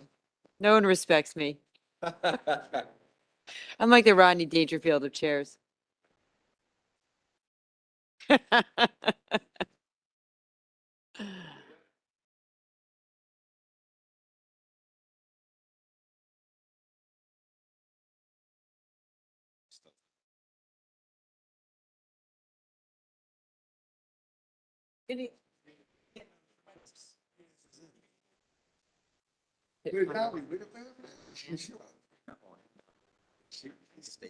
I think she talked to him the screen.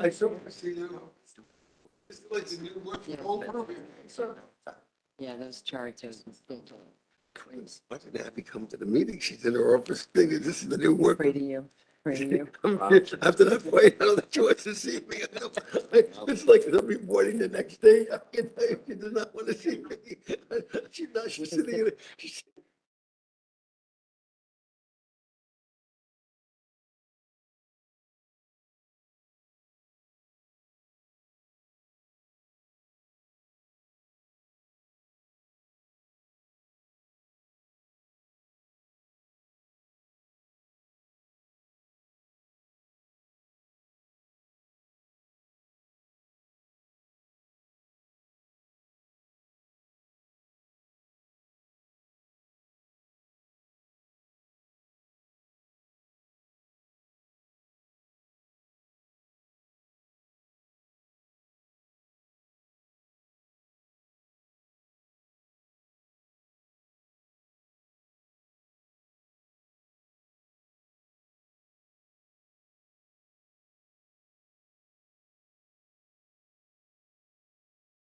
Can we have everybody come on and back in? Thank you.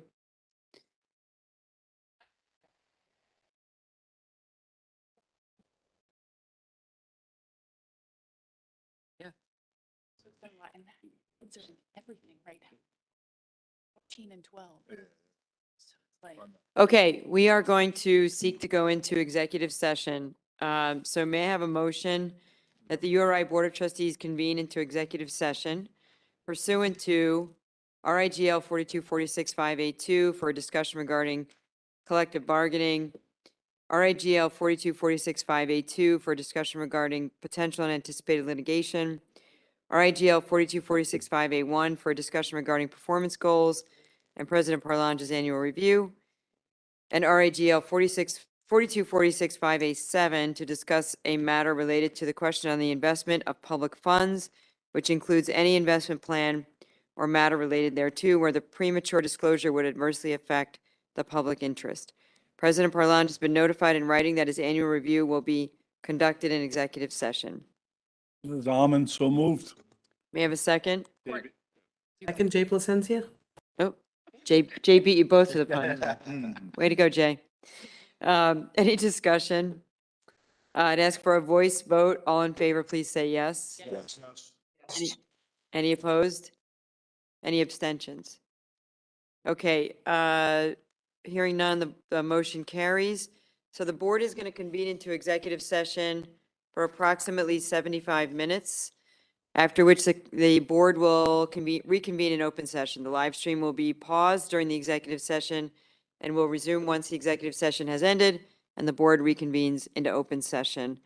For those board members participating via WebEx, please confirm by saying yes that no other person is present and are able to hear the discussion at the remote location. Yes. Yes. Yes. Okay, thank you. And I will wait to hear that we are in a closed session.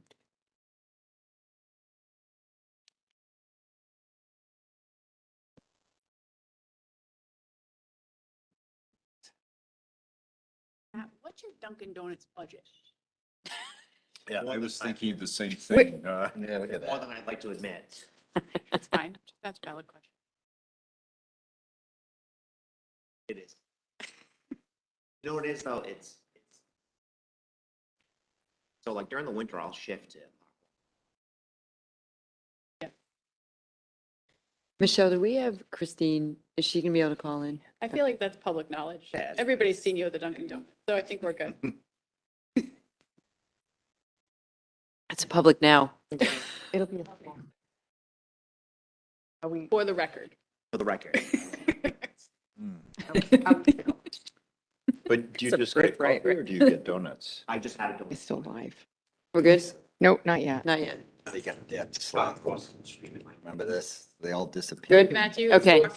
That means you have too much coffee. Okay, we are officially in executive session.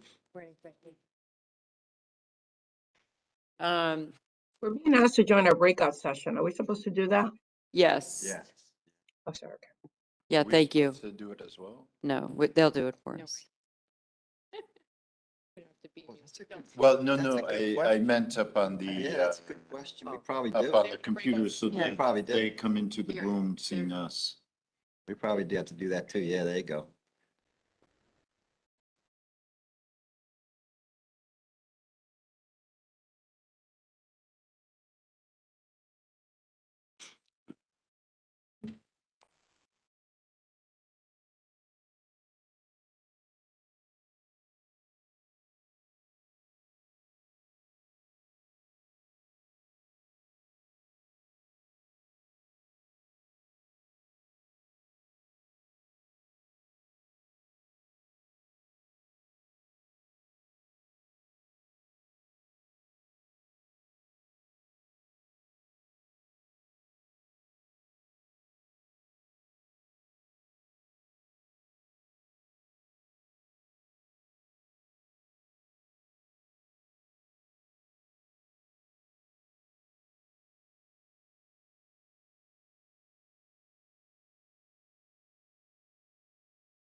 Did we get kicked out?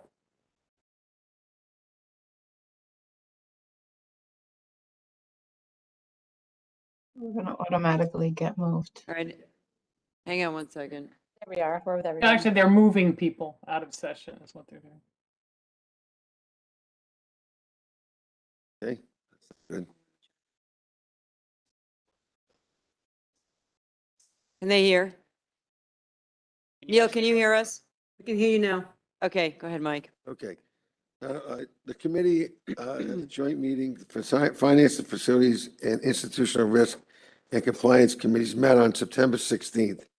The first order of business was we reviewed the board of the approvals that the president has made since the last board meeting under the board's delegation of authority to the president to approve certain transactions relating to the property.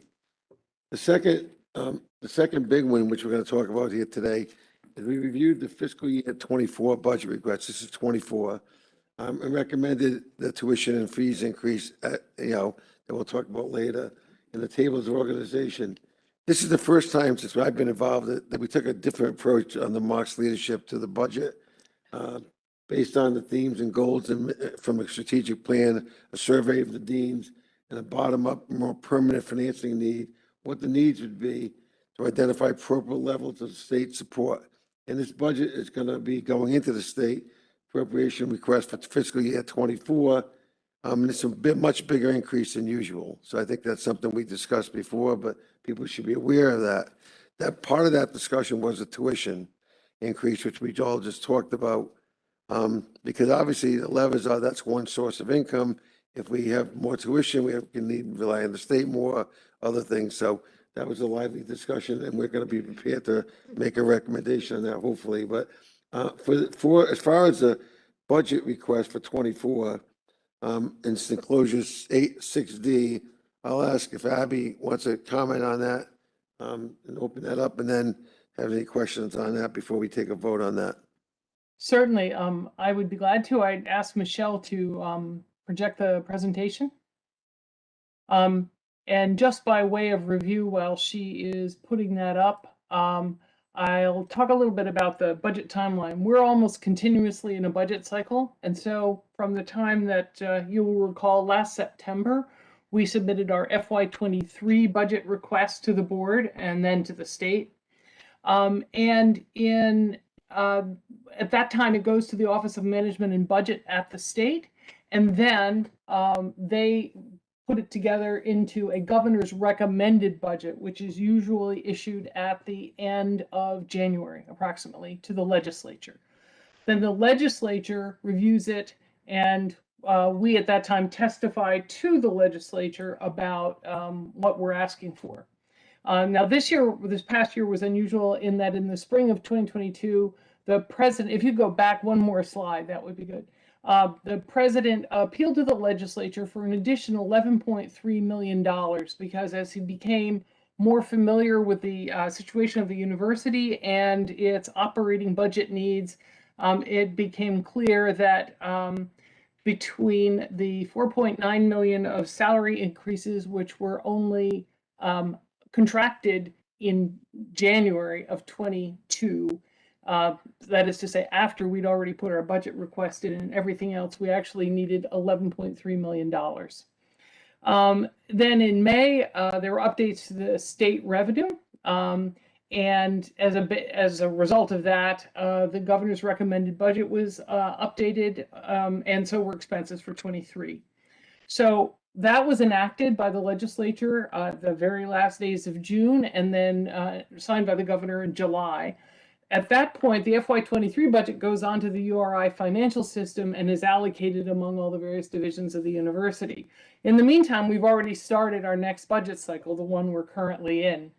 The state released the budget guidelines on August 12th. Those are things like the baseline assumptions that we're supposed to use for projecting what our expenses will be.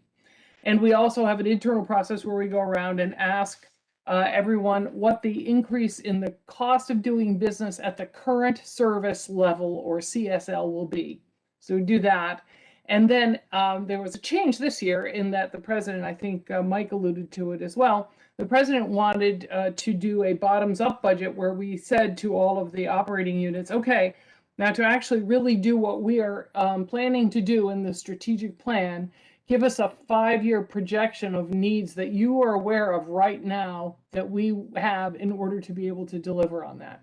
And we took all of that input and consolidated it, and you'll see it later in the presentation.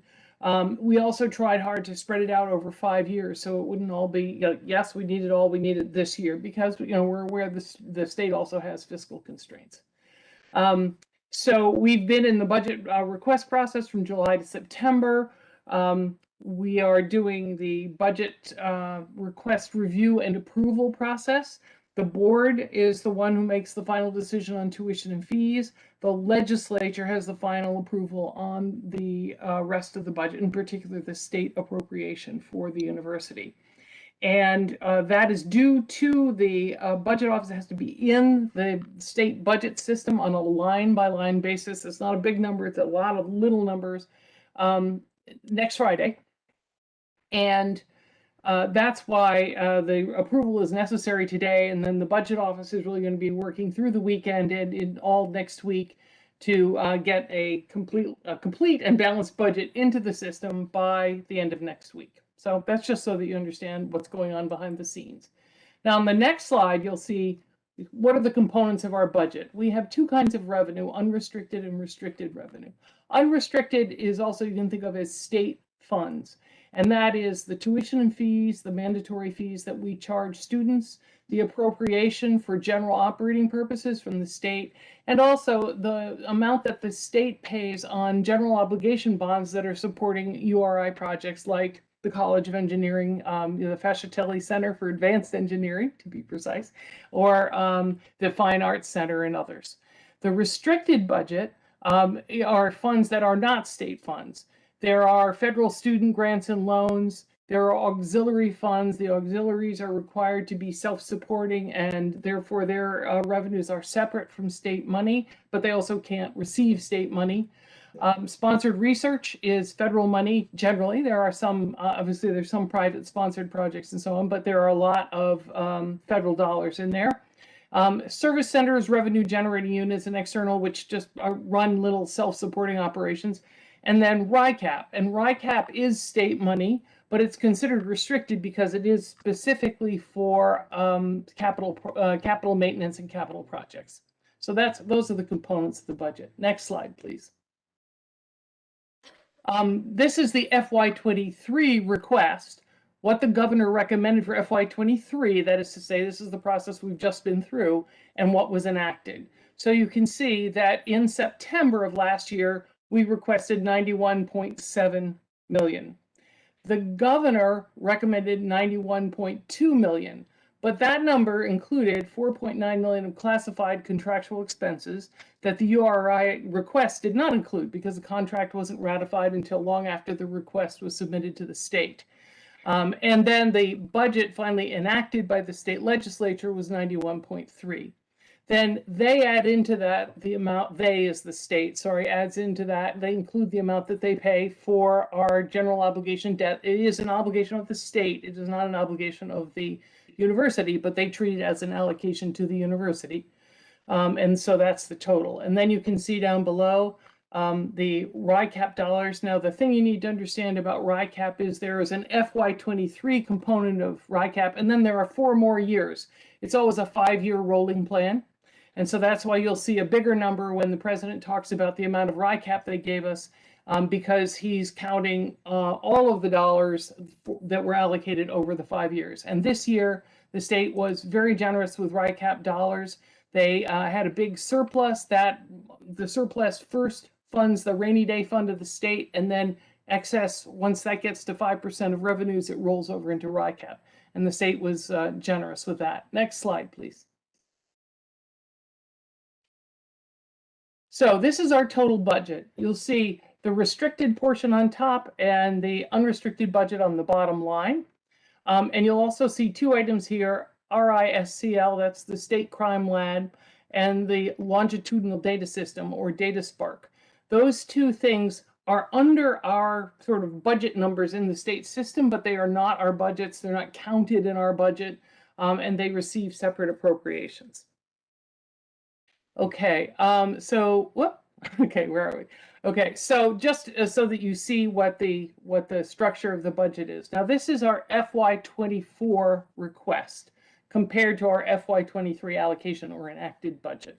And you'll see that overall, and I have to say that this is expenses, right? And so this is what our projected expenses are based on the tuition recommendation that is contained in this presentation. So when we talk about tuition, you'll have to realize that there are numbers in this presentation that will change if we change tuition and fees. Next slide, please. Okay, so this is the summary of the unrestricted or the state funds portion of the budget. You'll see that at the proposed tuition and fee rates, fees that were in the original presentation of 4.3 and 3.1% respectively for in-state and out-of-state tuition, that produced an additional $14.9 million of tuition and fees.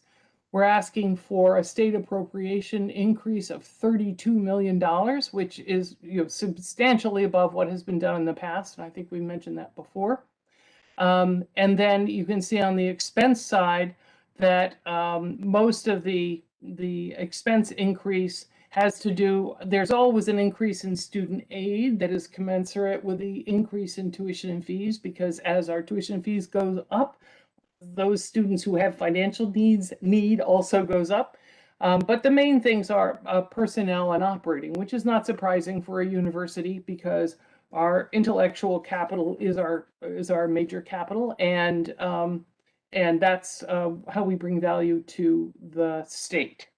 Abby, can I ask a quick question on this slide? Sure. Is annual giving and unrestricted endowment revenue all in that all other line? Yes. Okay, thanks. Okay, next slide, please. Okay, so now this is what I was referring to before when I said current service level. As you know, we've had unprecedented price increases in many, many different commodities that we use over the past year. And so in FY24, at a quite, just literally asking utility people, what do you think our utilities bill will be in FY24? And also applying the price increases that we have seen in construction materials, in supplies, and all kinds of the items that we use, we project that to be $35.3 billion. In other words, our costs are going to go up $35.3 million just to do next year what we've done this year. Okay.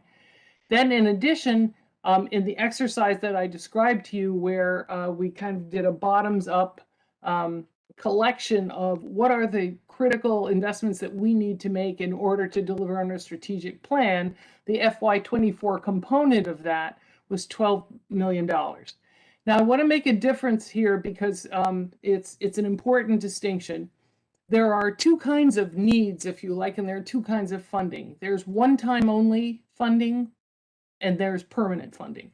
Permanent funding is our operating budget. So that's like if we need to have an additional engineering professor in order to teach part of, pick a topic, ocean engineering.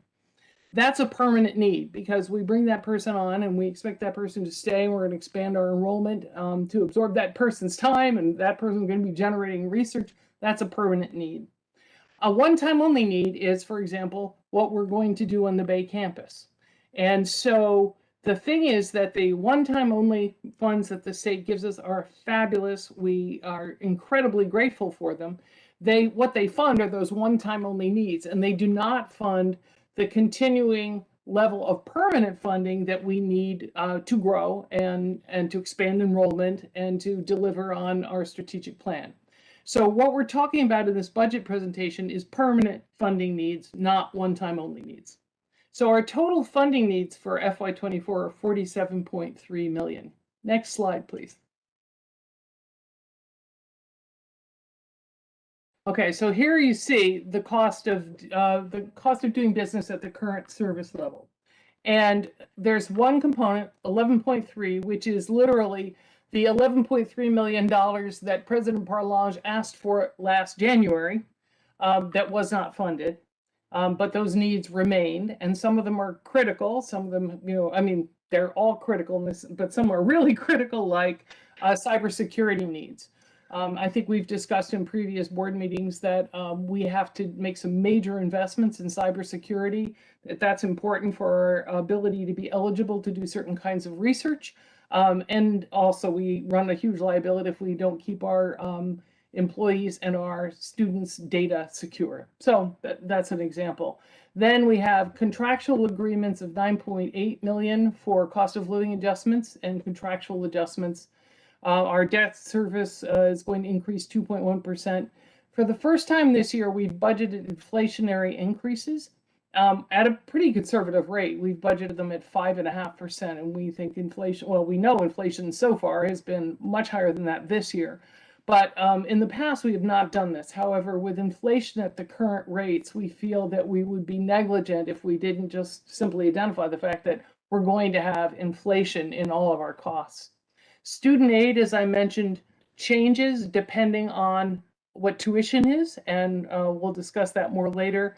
And I'll just mention that the women's lacrosse team was added because of Title IX requirements regarding, equitable distribution of investment in athletics.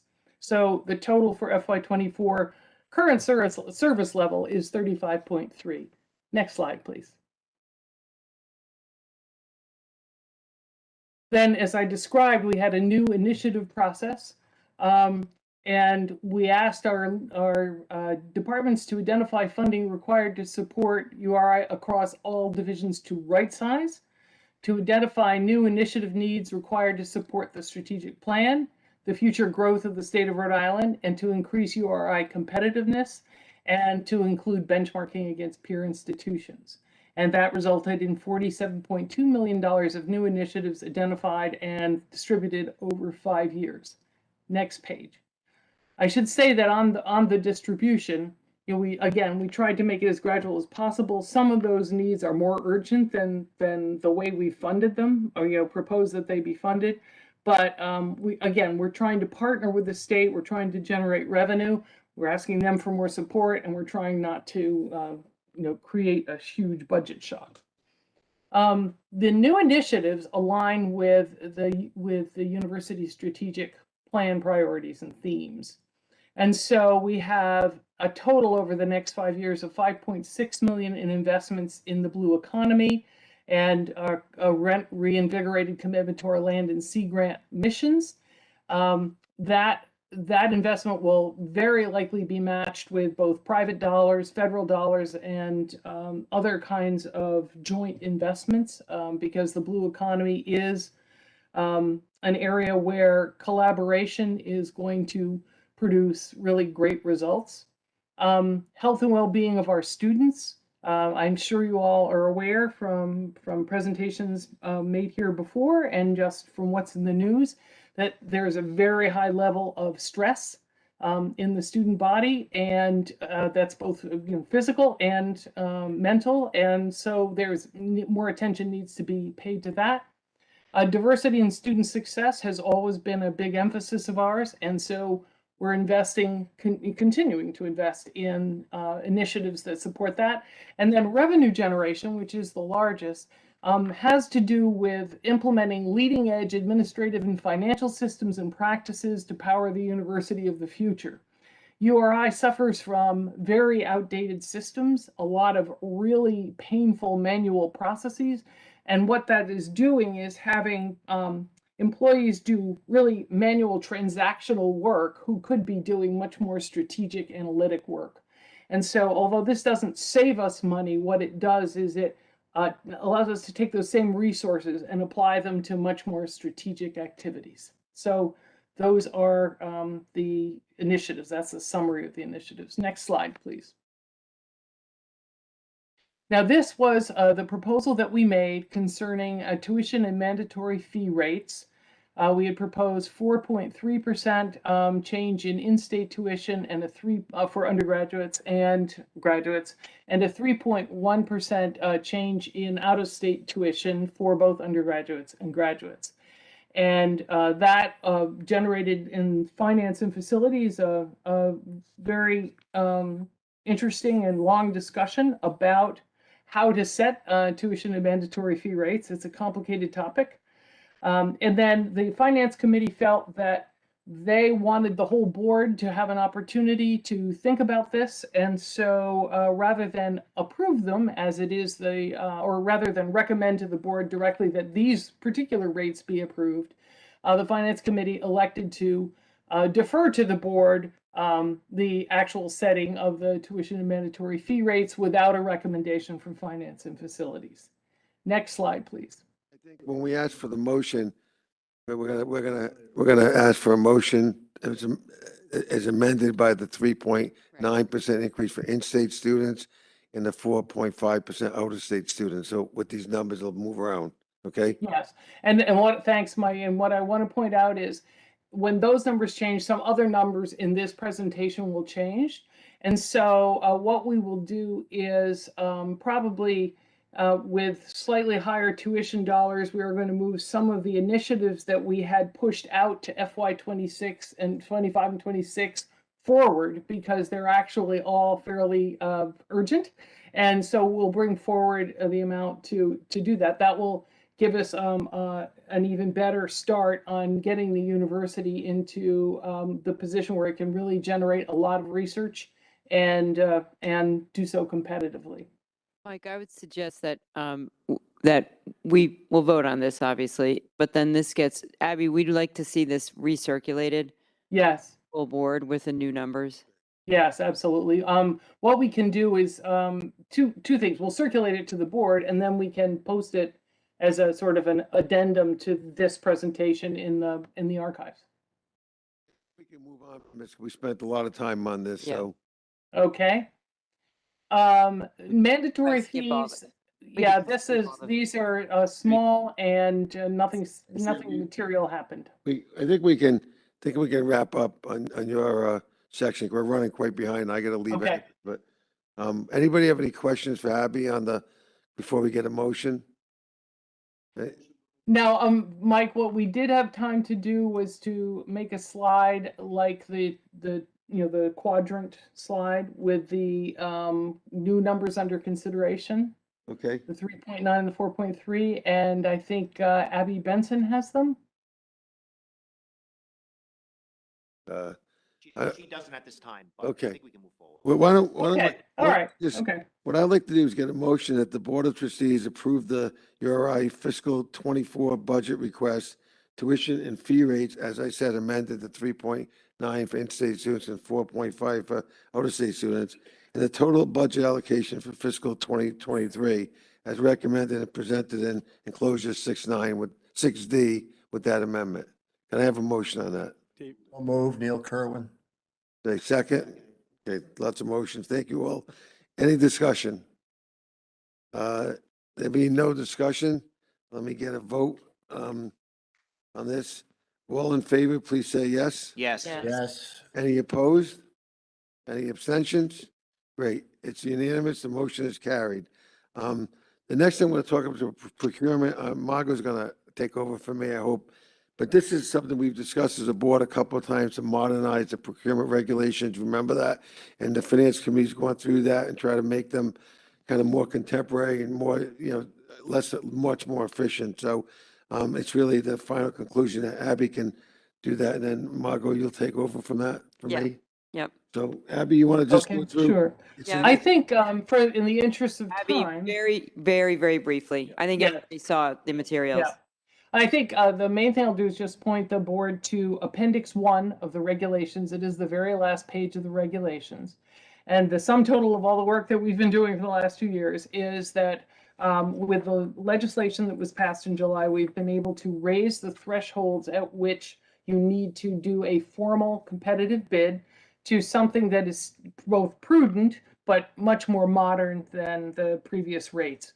And so what I would do is take a look at Appendix 1, and I think you'll find that it details by type of funding what the thresholds are. I think it's quite clear, and I would recommend it to the board because I think it's very prudent as well.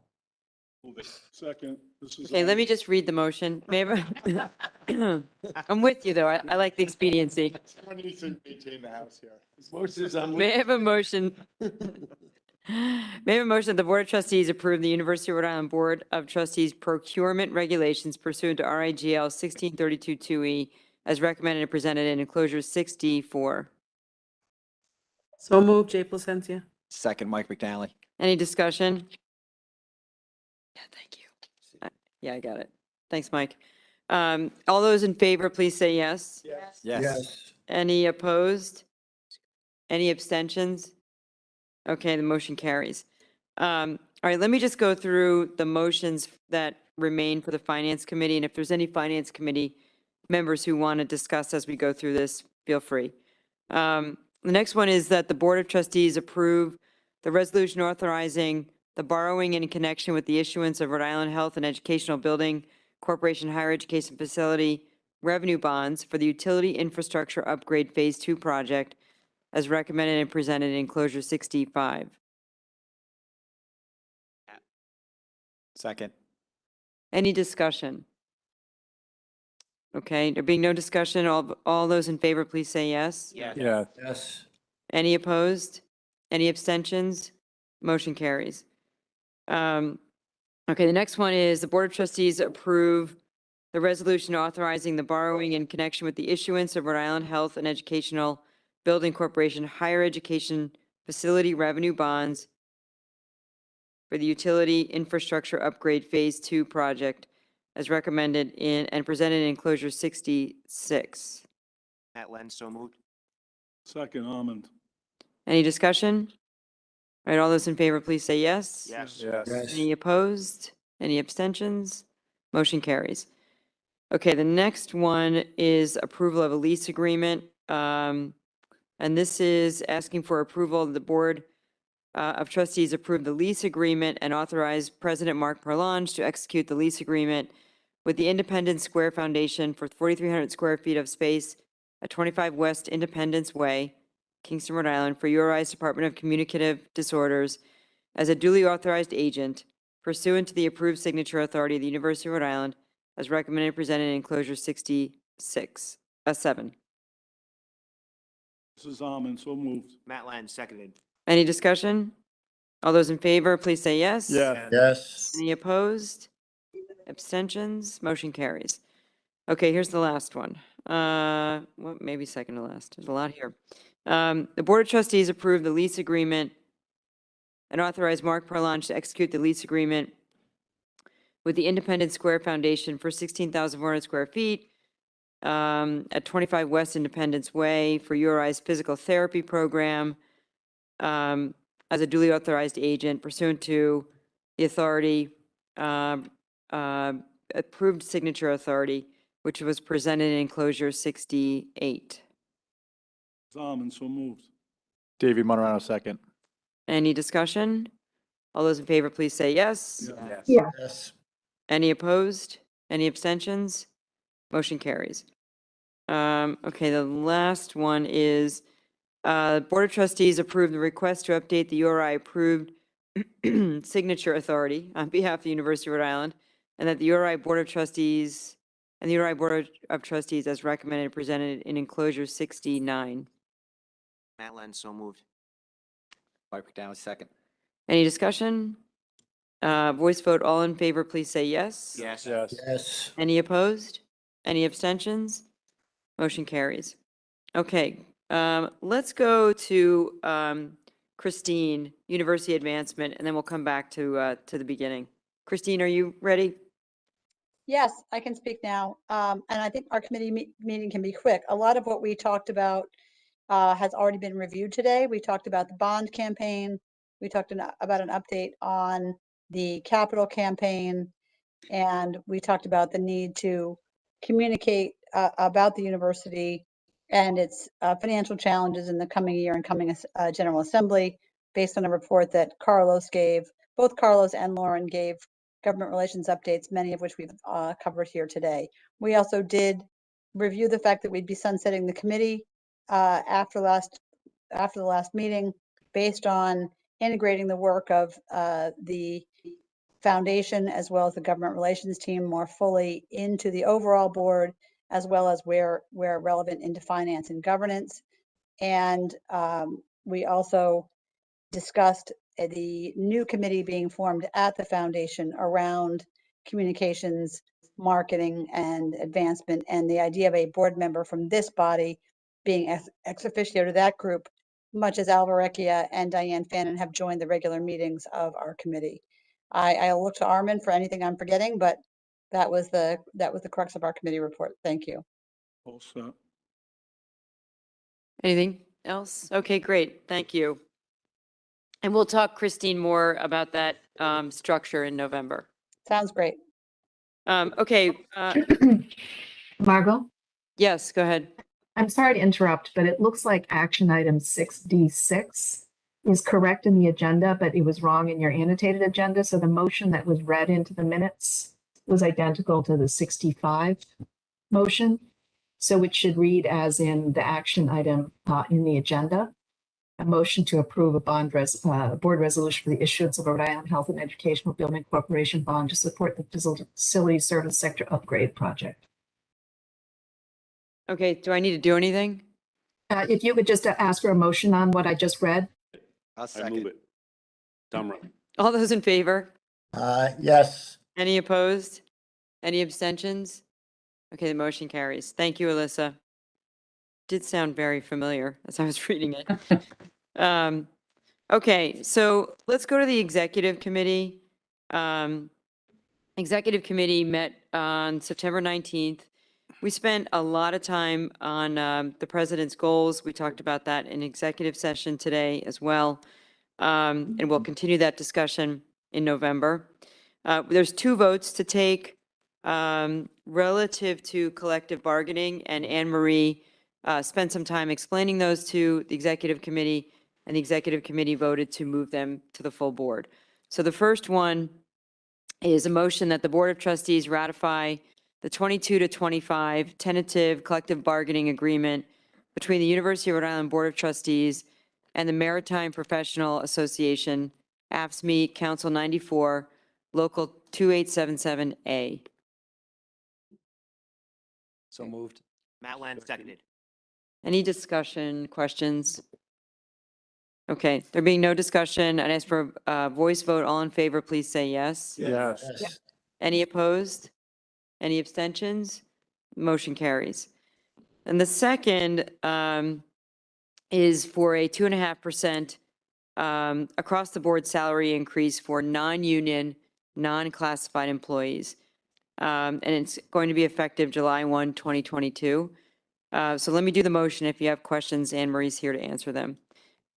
So the motion is the Board of Trustees approve a 2.5% across-the-board salary increase for all non-union, non-classified employees effective July 1, 2022.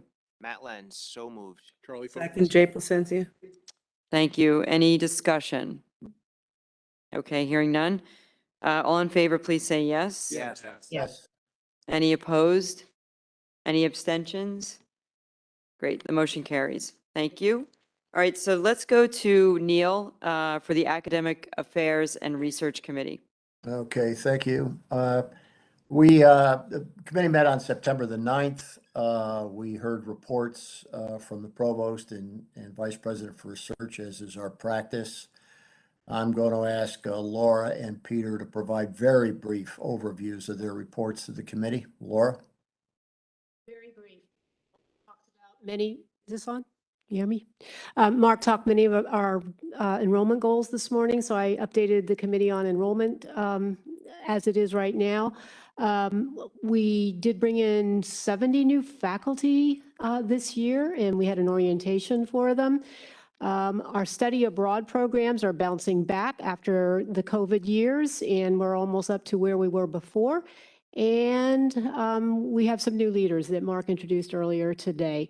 So I mentioned some events that are coming up this semester. The honors colloquium on Tuesday nights, we encourage you to come to them, 7 o'clock, and there's a number of other events. So in keeping with being efficient, I think I will end it there. Peter? Wow. Okay. I may not be quite that brief, but I'll be as brief as I can be. We, as a university, received $126 million in total external awards this past fiscal year. That's up $3 million from the preceding year, and that's from all sources combined. Of that amount, $98 million is from federal agencies, with $7 million through the Research Foundation and $7 million through State of Rhode Island contracts, and the balance from other sources. 51% of all our awards are in the marine sciences, in GSO, CELS, the Coastal Institute, Rhode Island Sea Grant, and in partnership with external partners such as the Ocean Exploration Trust. We processed 666 grant applications in fiscal '22, totaling nearly $500 million. Our success rate is slightly over 25% on our submissions, which is really pretty good. We have a new electronic management system that's about 70% implemented, and we now have the ability to interrogate our database and portfolio to identify strengths, emerging areas, use of core facilities, and activities of individual college departments and investigators with a continuously up-to-date system. This is something that's never been possible before at the university, and it's available to all university leadership. We were awarded we awarded $150,000 this past year in internal seed funding. Plus, there were additional funds awarded through some of the individual centers and institutes. The return on investment from our internal seed funding over the past 12 years is approximately $22 million, or on a total investment of $1.2 million. So I think that's an excellent return on investment. We have a search ongoing for a new executive director for IP and tech transfer, and we are interviewing, starting next week, some very good candidates for that. We have a large effort that's been taking place over the past year, led by the division and the Research Foundation, to improve URI's culture of entrepreneurship, with a number of senior staff teaching higher level courses in the business school, in the College of Engineering, and mentoring students and faculty. Mr. Tom Sperry, our venture capital partner in Rogue Venture Partners, has been actively contributing to these efforts, and he was just appointed as entrepreneur in residence within the College of Business. That partnership is already providing new perspectives and opportunities for our community. Our SBDC has had a busy year with over 750 clients in new businesses, 62 training events, 39% of them being minority clients, and 51% women-owned new business ventures. With all that, we do have most pressing concern that will limit future growth of our centers that really at the heart of it is staffing and compensation. Just to correct a minor inaccuracy that I heard when I was listening this morning over at my computer, the indirects that are received on grants do not come to the Division of Research. They're spread around the university when they come in according to a formula that is agreed to every year between administration and the faculty senate. And it's not unlike any other university. I mean, virtually all state universities they tweak their own formulas, but they're all more or less very similar. Of the total amount that comes in, 29% comes to my division, and that 29% funds the vast majority of all activities of the division and all of the staff. Provost office? Yes. Yes. Of that 29%? No. So there's 29 to your group, and then a group, how much goes to the provost? I think it's, what is it? Like 6 or 7%. There's 35% of the. Mm-hmm. The president gets 4%, I believe. So the president gets 4, that's 40%. Right, and then there's facilities and accounting and lands and grounds and upkeep and everything else. Yeah. Compared to other regional institutions, and our comparisons are University of Maine, University of Vermont, New Hampshire, Maryland, and Connecticut. We are staffed to support the research mission at roughly 50% the level that we need to support robust extramural research programs here. We're not providing right now the right mix of services for our faculty to have increased success to respond to new program opportunities that are emerging. The bottom line is not know-how or capability, it's staffing and compensation. I've provided the AAR committee a detailed analysis of our gaps in this regard, as I was tasked to prepare over the summer, and what is needed to ensure that we can meet the president's vision for a university as our university as a major research institution. So I look forward to working with the committee and with the board in future meetings to go into depth on those recommendations. Thank you, Mr. Chair. Thank you, Peter. Questions for either Laura or Peter? If none, there are also 3 action items that emerged from the committee on September 9. All were forwarded to the full board unanimously.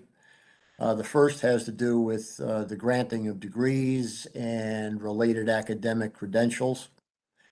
May I have a motion that the Board of Trustees approve the awarding of undergraduate and graduate degrees, diplomas, certificates, and honors to be conferred by the President to the candidates who will have completed their requirements at the conclusion of the summer 2022 term and who have been approved by the faculty of the University of Rhode Island as recommended and presented in enclosure 6B2. Matt So Lenz. moved, Jay Placencia. Seconded, Matt Lenz. Discussion? Hearing none, can I have a voice vote? All in favor, please say yes. Yes. Yes. Yes. All opposed? Good, motion carries. The second is that the Board of Trustees approve the granting of tenure to a new colleague. May I have a motion that the University of Rhode Island Board of Trustees approve the granting of tenure effective January 1, 2023 to faculty member Zhu Drew Zhang, who has met the requirements for tenure at the University of Rhode Island as recommended and presented in enclosure 6B3. Charlie Fogarty, so moved. Courtney Nicolato, second. Discussion? Hearing none, voice vote, all in favor, please say yes. Yes. All opposed? And my understanding is that Dr. Zhang will provide very needed and exciting leadership to some of the work the university does in artificial intelligence. The final action item has to do with the approval of academic program changes. May I have a motion that the Board of Trustees approve the following academic program changes as recommended and presented in closure 6B4. 1, the creation of a URI online master's degree in data science. 2, program closure for the special education program. And 3rd, organizational change for criminology and criminal justice from a program status to a department. So moved, Jay Placencia. Matt Lenz, seconded. Any discussion? Hearing none, can I have a voice vote? All in favor, please say yes. Yes. Yes. All opposed? Motion carries. That's the end of our report. All right, thank you.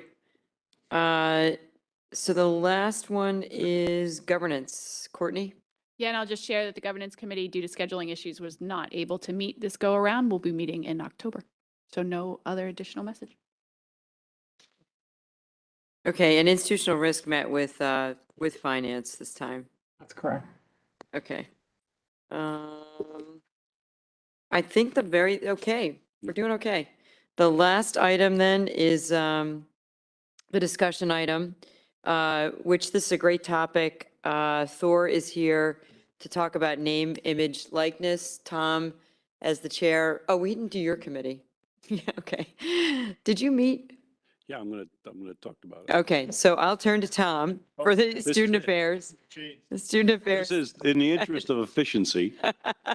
Can you just wrap We it all? decided, you'll be getting this passed out. We decided that we should have this meeting, this discussion with the full board as opposed to having it at the committee and then having it again with the full board. So this is a discussion item. You remember we discussed this at our last board meeting. It's informational. There's no vote because you really can't vote. It's NCAA rules. We must keep name, image, and likeness separate from the university, the Board of Trustees, and the athletic department. David and I have been had, I guess, 3 meetings, and then numerous offline meetings with people around the country and also with Thor and some others in the conference. So what you will see here is an overview of how it began, some of the do's and don'ts, different types of systems, and then we'll talk about what we are going to do. We're pretty close to it, it's probably 90%. We have some contracts to talk about and some outside vendors, but we hope to have this up and running by mid-November, December 1st, the latest. PC just made an announcement. We're not behind, but we're certainly not ahead, but I think we're in pretty good shape. I think the concern that the board should have is around the student athlete, right? To make sure that the student athlete is protected here. But you can't have any fiduciary oversight or administration oversight on this. So I'll turn it over to Thor, and then we'll go quickly through this and open it up for questions. Great. Thanks so much, Tom, and thanks everybody for your time. As Tom mentioned, name, image, and likeness is a relatively new topic within the NCAA. And again, I'll just go through this at a really high, quick level, not to rush, but to make sure we can get through it all and then ask any questions you want as we go through it. But really, what happened in the last couple of years, starting in 2014, again in 2019, the NCAA faced a couple different antitrust lawsuits, lost them both. As a result, there's a number of different things that took place, most recently name, image, and likeness. It used to be where student athletes could not monetize their athletic ability in any way, shape, or form. That has since changed. It was effective in 2021 when the board of directors suspended the rules prohibiting that. However, the NCAA didn't, and this is important, and we'll go through this a little bit later, the NCAA did not suspend its rules prohibiting improper pay-for-play compensation. There's a couple different ways in which name, image, and likeness is being handled, whether on a campus, and really the intent is entrepreneurial. That was the original intent of this, where student athletes had the chance to go out, do deals with local restaurants, local car dealers, that sort of thing, or even on the national level with major companies and corporations. Since then, it has changed, and this is what Tom was mentioning. There are a couple different ways that we are going to get involved in this. And again, we have to be hands-off to a certain extent, we being the athletic department, the university, but that doesn't mean that donors, alums can come together and really help put together a program that's going to benefit our student athletes. Collective model, that's just that. That's where a number of people can put and pool funds into what's called the collective. The collective can then work with our student athletes individually or as a group, putting together events, putting together business opportunities for them, and then ultimately compensating them for their time. There are platforms that we're actually already working with, one in particular called Influencer. What that does is provide some educational opportunities, some connections with legal, connections with contracts, education, and so forth. And then there's another company called Open Doors, which is actually under Learfield, which is our multimedia rights partner currently. Just another possibility that we're looking into to see if they could ultimately be kind of hosting our collective.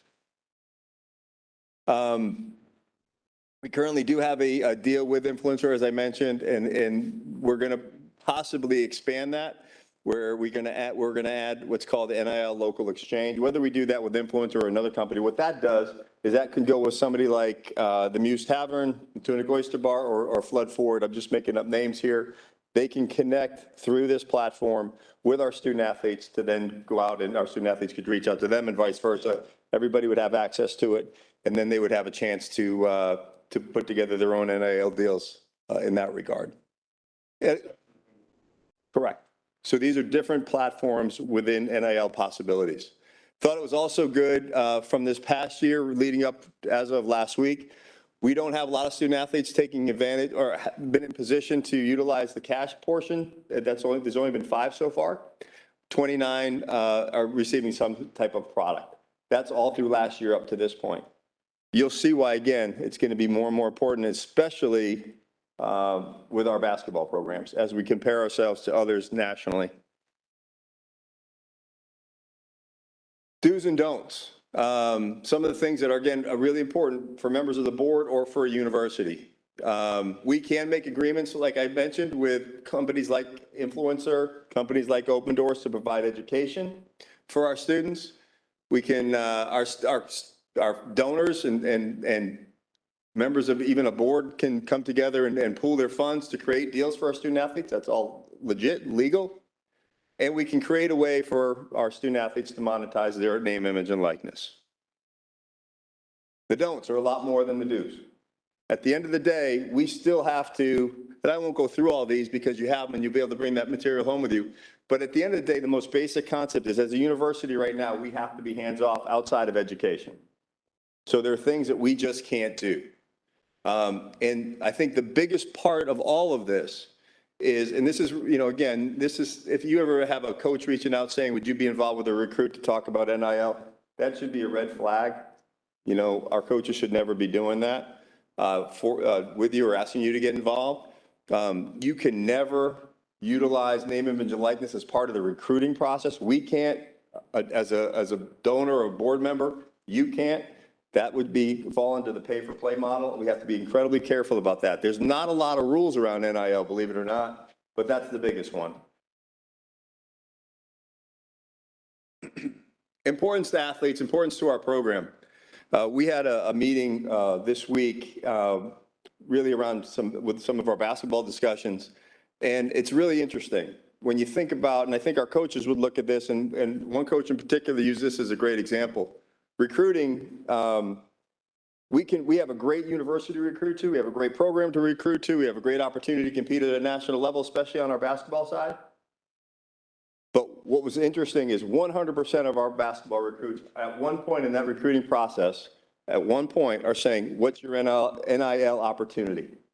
That's whether they come from a very affluent background or they come from, which a lot of our kids do, come from really sort of a lower socioeconomic background. So it's really important. We have to come up with a way to put that together. Retention's another one. You've heard about the transfer portal, I think most everybody has. The rules changed a year ago, I think about a year ago, where kids in basketball, football, hockey, some other sports, where they have now what's called a one-time transfer. It used to be you had to sit out a year. That's now changed as part of those lawsuits that I mentioned earlier. So kids can leave anytime and play right away. So our coaches not only are recruiting new classes, they're recruiting their current teams to stay. And our current teammates, we had this conversation for a subcommittee where Malik Martin came and spoke to the athletic and student affairs subcommittee this summer, and was just talking about what some of his friends are doing or getting at other schools. They all talk, it's all there, it's really, really important. And competitive excellence. The thing that I'm excited about is, as Tom said, we're not behind. This is something we have a great opportunity to be leaders in, especially within the Atlantic 10. It's really important. We're embracing it. We're embracing every opportunity around it, and to really go out and really explain the importance of this. And again, I think it's something that we should get excited about. The rules may change down the road. Things could come and go a little bit in the next year or two. But at this point, right now, we can be leaders and our student athletes can be real benefits as a result of that, and our program can grow as a result of that. Implications from student athletes. This is what Tom was also talking about. What are we doing to educate them? There's going to be some things that they have no idea how to deal with, whether it's contracts, tax implications. If all of a sudden they're making a deal with company X and they get a 1099 for a $10,000 deal, but they're not putting that money away to pay their taxes at the end, obviously that's going to be a real difficult situation for them. When we think about a collective, when I'll get into what that looks like, there's a little bit more control, there's a little bit more education that we can provide, especially if it's a collective that's really working closely with, in support of our student athletes. The other thing that's kind of interesting is a lot of our student athletes we do have a big number of internationals. They're not able to get this based upon their visas. So we have to get creative. We know that that's still going to be important. Our women's basketball program, I think, has 5 or 6 kids from overseas. The men's basketball program has 4 guys from France, 2 from Canada, 2 from France, excuse me.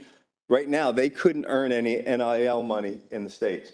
But we have to figure a way to allow them to earn those dollars when they're overseas, whether that's running a camp in France or Canada or however that is. But there's ways that we can do it the right way.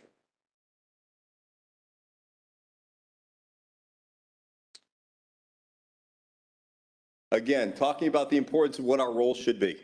Education, education, education.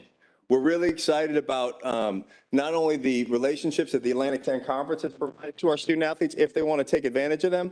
We also have on campus, the URI Launch Lab is working on putting together programming and opportunity education, but then also education about back of the house, back end of what may come once these kids start signing these deals. And then we also have to figure out ways to provide, whether I think some schools are doing this or creating classes, coursework, where kids are actually getting credit to learn about some of the programming, NIL, educational things that really could be beneficial to them and maybe to other students as well. Collective, this is what we're doing. This is what we're doing. And again, we're not unique. It's the idea of a university bringing, well, really donors coming together, sponsors coming together, pooling funds that they then can create NIL opportunities for student athletes. So, and we're not talking about small dollars, we're talking about significant money that can then be put into place. The collective would then work with local businesses, they'd work with our student athletes, they'd work with community organizations, charitable organizations to really provide the opportunity for these kids to go out and earn compensation because of who they are and the roles that they play on our campus. Really a couple different ways it could work. There's for-profit, there's not-for-profit. You know, a lot of those, there's different things that we're learning along the way with the non-for-profit, profit, because if you think about someone with a donor advised fund, they may say, hey, you know, I want to make sure that this is non-profit. I've already gotten taxed on this money. I want to make sure it goes into a 501c3. There's a lot of restrictions associated with that, as you can imagine. The for-profit model just makes things a lot easier for our student athletes to be compensated for the work that we hope they're going to be having the opportunity to do. The other thing that we want to make sure that we're doing here, and Casey Light, our Chief Compliance Officer, has joined me today, sitting over in the corner. Board members can be part of and make up the board. There will be a board of the collective. Board members of the Board of Trustees could be part of that because you're not employees of the university. I could not be. Casey's going to be in that capacity more as an ex officio to make sure she's providing the education needed to the board that we're following any rules that haven't even been written yet. But they're all sort of coming and going and changing and so forth. So Casey, grateful for your willingness to serve in that capacity. Some different things that can happen. Again, we're looking to generate a significant amount of money year by year, certainly over the next 2 years. Some of the things that can be done, meet and greets, appearance fees, brand endorsements, community events, camps, clinics, that sort of thing. That's another thing that was brought up, which is really interesting. A lot of our kids' parents can't go to games. We're going to the Cayman Islands. A lot of our kids to play in a tournament. Our kids' parents can't afford to come to that game. But because, I mean, what a great opportunity for that. Now there's ways of us figuring out a way to cover those costs. Whether it's you know, a donor saying, hey, you know what, if you sign it's as simple as this. You sign 5 basketballs for me, I can give you 10 grand. That's okay. That's whatever, you know, the going rate could be. And now those kids can use those funds to pay for their parents' trips, et cetera. So a lot less restriction on the kids and on their families. I mentioned the non-for-profit versus the for-profit. Originally, we did think this would make more sense for a non-for-profit model. It really doesn't. There could be a small percentage of not-for-profit funds that come in, but the majority of it really needs to be, and we really need to focus on the for-profit model. So that's it, kind of in a nutshell, but I figured there's going to be some questions that I wanted to certainly give a set of time to answer anything that you may have. The other thing that's important is we don't know what this is going to look like in a year or 2 years or 3 years. So our focus is staying in the game. That's the word I use, staying in the game. Our program needs to stay in the game for the next 1 or 2 years so that when these things change again, we haven't lost a step. And to be honest with you, we're farther along than the majority of the teams and programs in this country. So with that. Thor, I'll ask you, I'll start, and then I know Neil's got a question. So in the structuring of the collective, can we as a board get regular reporting on funds in, funds out, or is that? It's really, that would How do we as a board understand that it's, what's our responsibility reputationally, governance-wise, et cetera? Really, from a board of trustees perspective, I think it's really more hands-off. The board on the collective will be receiving multiple or, quarterly reports, monthly reports, et cetera, on how that collective is put together and laid out. So that information will be there, but it's really not for approval or permission. It's my understanding, Casey, correct me if I'm wrong, there really needs to be a hands-off from a board of trustees, for example, no different than an athletic department. Having Casey serve on that board as an ex officio, she'll be able to really make sure that they're not going down a certain pathway that could get anybody in trouble, either collective board members or. What happens if they are, though? What is Casey's step? Like, how does she escalate? Really, the biggest thing is the way you can get in trouble, really the only way you can get in trouble is if a board member is telling a kid, you come to Rhode Island, we're going to guarantee you $100,000 NIL for a coach or coach. Board member or coach says something like, yeah, that's Or if you can go to the microphone, honey, please. Or I guess the question, I mean, that's the issue, right? What is the board's responsibility? From my understanding is the board has the responsibility to understand that the student athlete is getting educated about it, to understand it so they're not put in a difficult position, which Thor can do. I guess the question I have for our compliance officer is, could the board just get periodic updates that say, last month, 2 players went to this particular facility, received this amount of money, done. No, just informational only.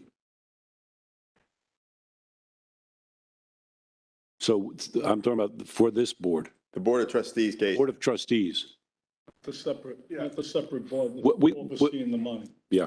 Come up and sit at the microphone. I mean, on think one hand, yeah, I don't know if it makes us vulnerable in the sense of like, Less you know. yeah. I wonder about that. Go ahead, David. Yeah, I was going to say, Tom, that maybe what we do is at the athletic committee, we report to this board some of the NIL stuff that's going on within the collective. It could be part of a data, a point that you make as you make your committee meeting. But then if you're reviewing it at your committee, that is a board review. Right. I was not planning on reviewing. Yeah, you're right. You can't, you got to keep it separate from church and state. Right. I was not planning on You gotta keep reviewing it yeah, at the so that's committee. whole point, yeah. So you can't. So it's Not- better to have can't a do that. board member, URI Board of Trustees, board member on that collective, I Yeah. would assume. Yeah, I would think that's having a board member donor serve in that capacity is, I think, great. And it's permissible and it's allowed because you're not paid members of the university staff. So that right now, the interpretation is that's completely fine. And again, it's with the idea that we're going to do things the right way. Having Casey on that, not every collective has a compliance person sitting in that role or sitting in as an ex officio. I think that Then- just protects us even more. What is your escalation process if you don't believe that the rules are being followed? Yeah, she would report it to me and we'd report it to legal. She's also a dual reporting to Alyssa Boss in legal. So she has that opportunity to be able to report to multiple places on campus if she felt it. Okay. Something was This being is wrong. No subject- different than it is now. to be honest with you. This is such in a state of flux. I mean, that it's so gray what people are doing with it and how they're treating it. And Thor's point is the only one that you just can't pay for play. You can't recruit. But the coach says there's not a player that doesn't say, what's your NIL structure? You know, and all they can say is we have an NIL. This is what some players are receiving. That's it. Now, you know, we all know this drill, so. Neil? No, I think Tom just answered the question. I mean, this firewall between recruiting and, let's say, the existence of a collective, Thor and his staff or a coach can state a fact that such a program exists, and he or she can't go any farther. Is that right?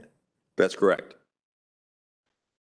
That's correct. We actually, and we can tell, as you said, Neil, factual information.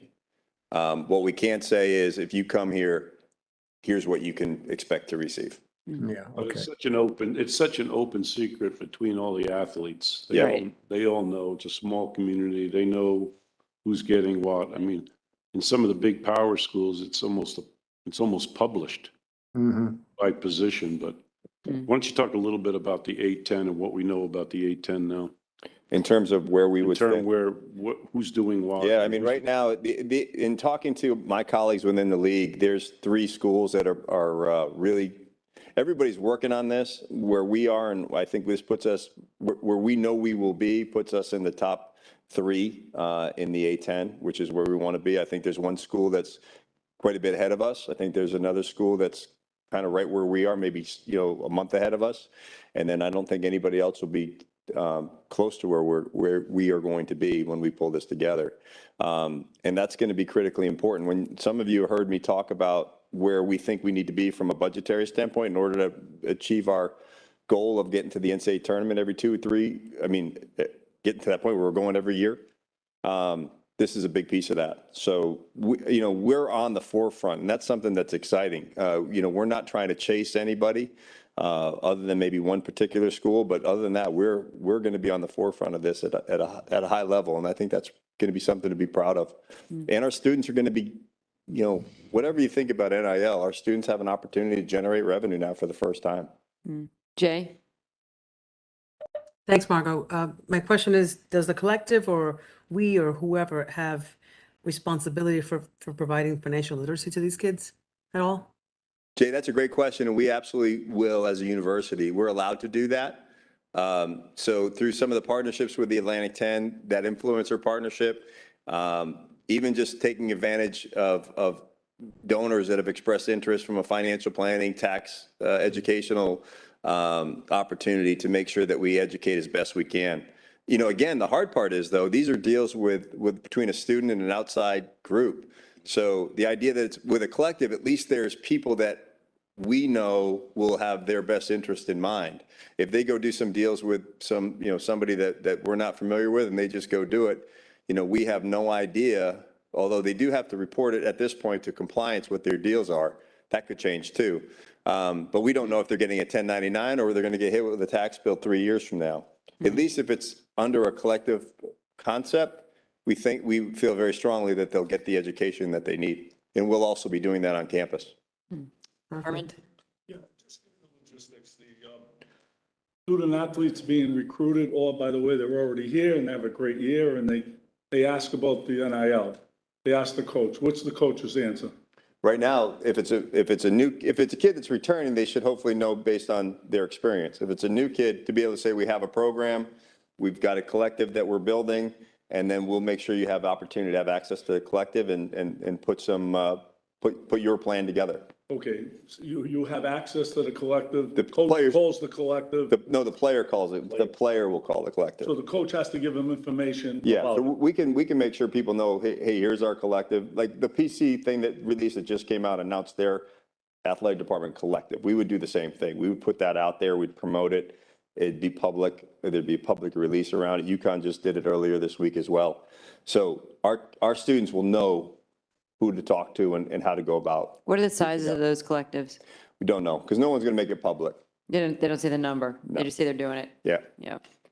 So the think about the person that will hire will be the administrator of this collective, do all the back end, do all the contracts with Tunic Oyster Bar, set the taxes for the student athlete. So the student athlete it's almost like an agent for the student athlete and running the collective. For that, they get a percentage of the funds of that collective. That's how they make their money. So, and by the way, donors you could have a very small collective. You could have one person at Fordham that says, you know what, I'm going to give $500,000 a year and I want to give it to these 2 players. And Fordham gets 2 stars. It's as simple as that. Right. I mean, that's how simple it gets. And it sounds funny. It doesn't feel right, but that's what it is. Yeah, no, We're also, Lil, you should know, we're all the requests for money for this collective, we're impressing upon our donors that it's incremental, right? Because the worry is, well, why I'm giving to the foundation, how about if I just give to here and then, we don't come out ahead as a university. So we're trying to make sure it's all incremental dollars. That's really important. We've continued to emphasize that, sponsorship wise or donor wise. Also for the advertising. Correct. Any other questions? Oh, sorry. Yeah, listen, I think it's a really good review. I feel very confident that we've got the right people figuring it out, and continue to tell us how that structure is going. It sounds like it sounds like it's good that we don't get that regular update, but we have to know the process is in place.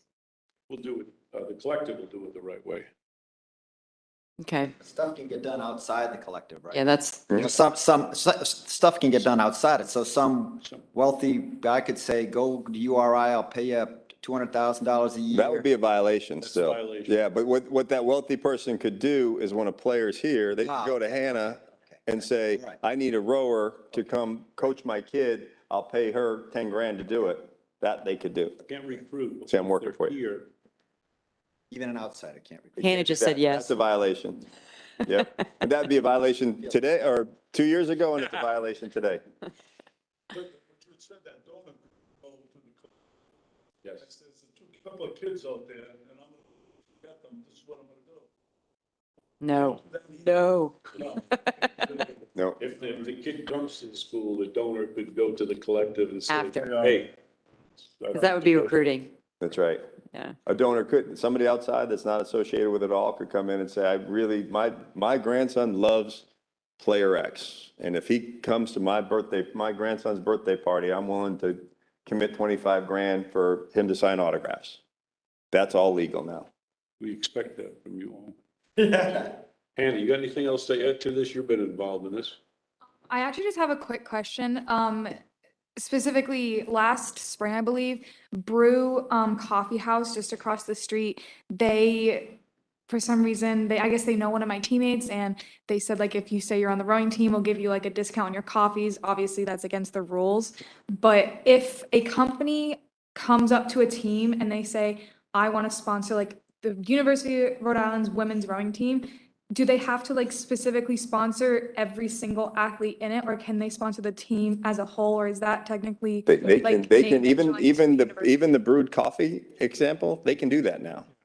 So they could, a local business could go up to 10 rowers or 50 rowers and say, you know what, I want to have you all be my spokespeople. Can you promote my business through your social media accounts? That's all legal now.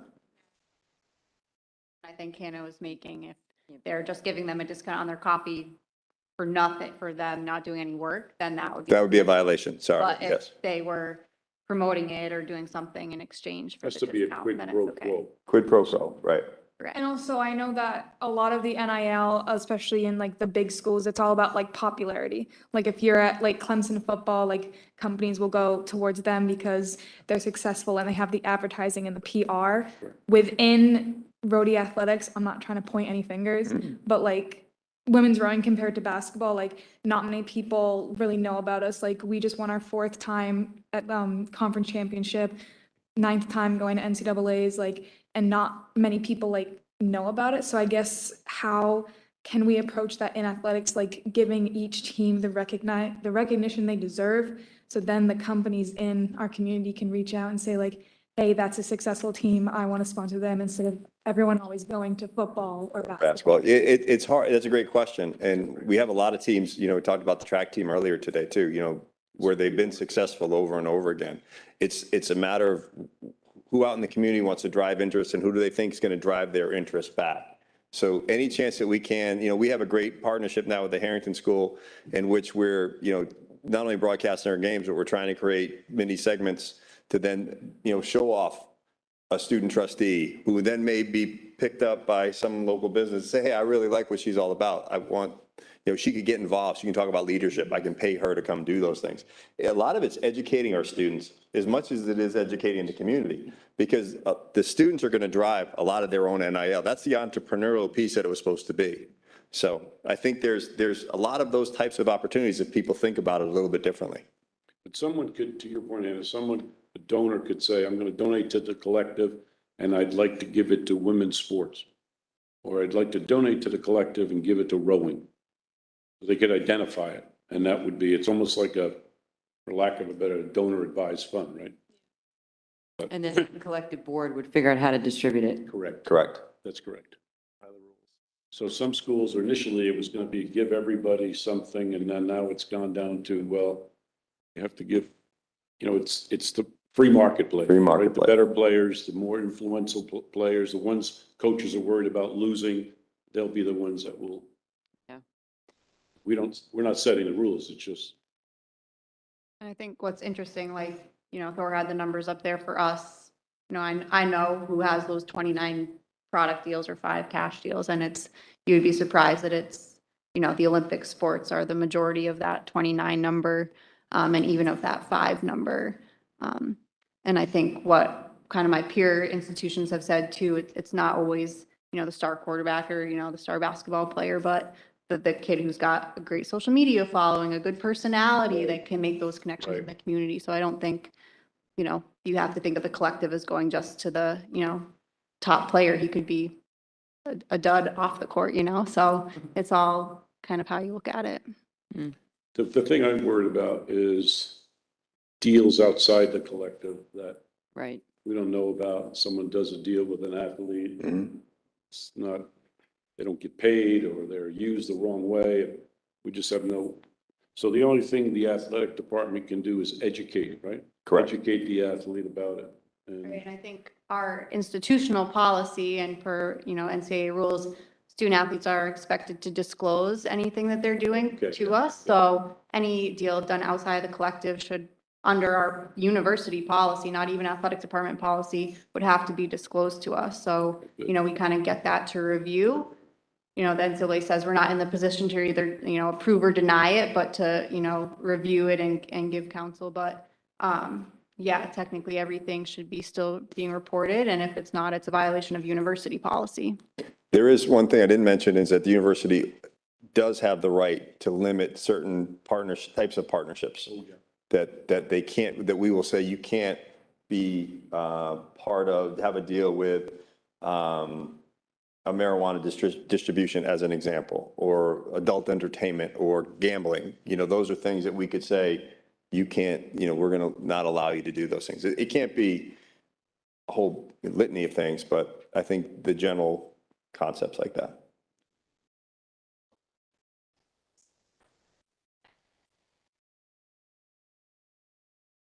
It's just another resource for them, and it's very important. That's right. No, thank you. Okay, anything else? All right, thank you. All right, this was a great meeting. We had a lot of good things to discuss. We'll continue the discussion in November. And the last item is a motion to adjourn. So moved. David Morano. Any discussion? Hearing no discussion? Motion all in favor, say yes. Yes. Any noes and abstentions? Motion carries. See you on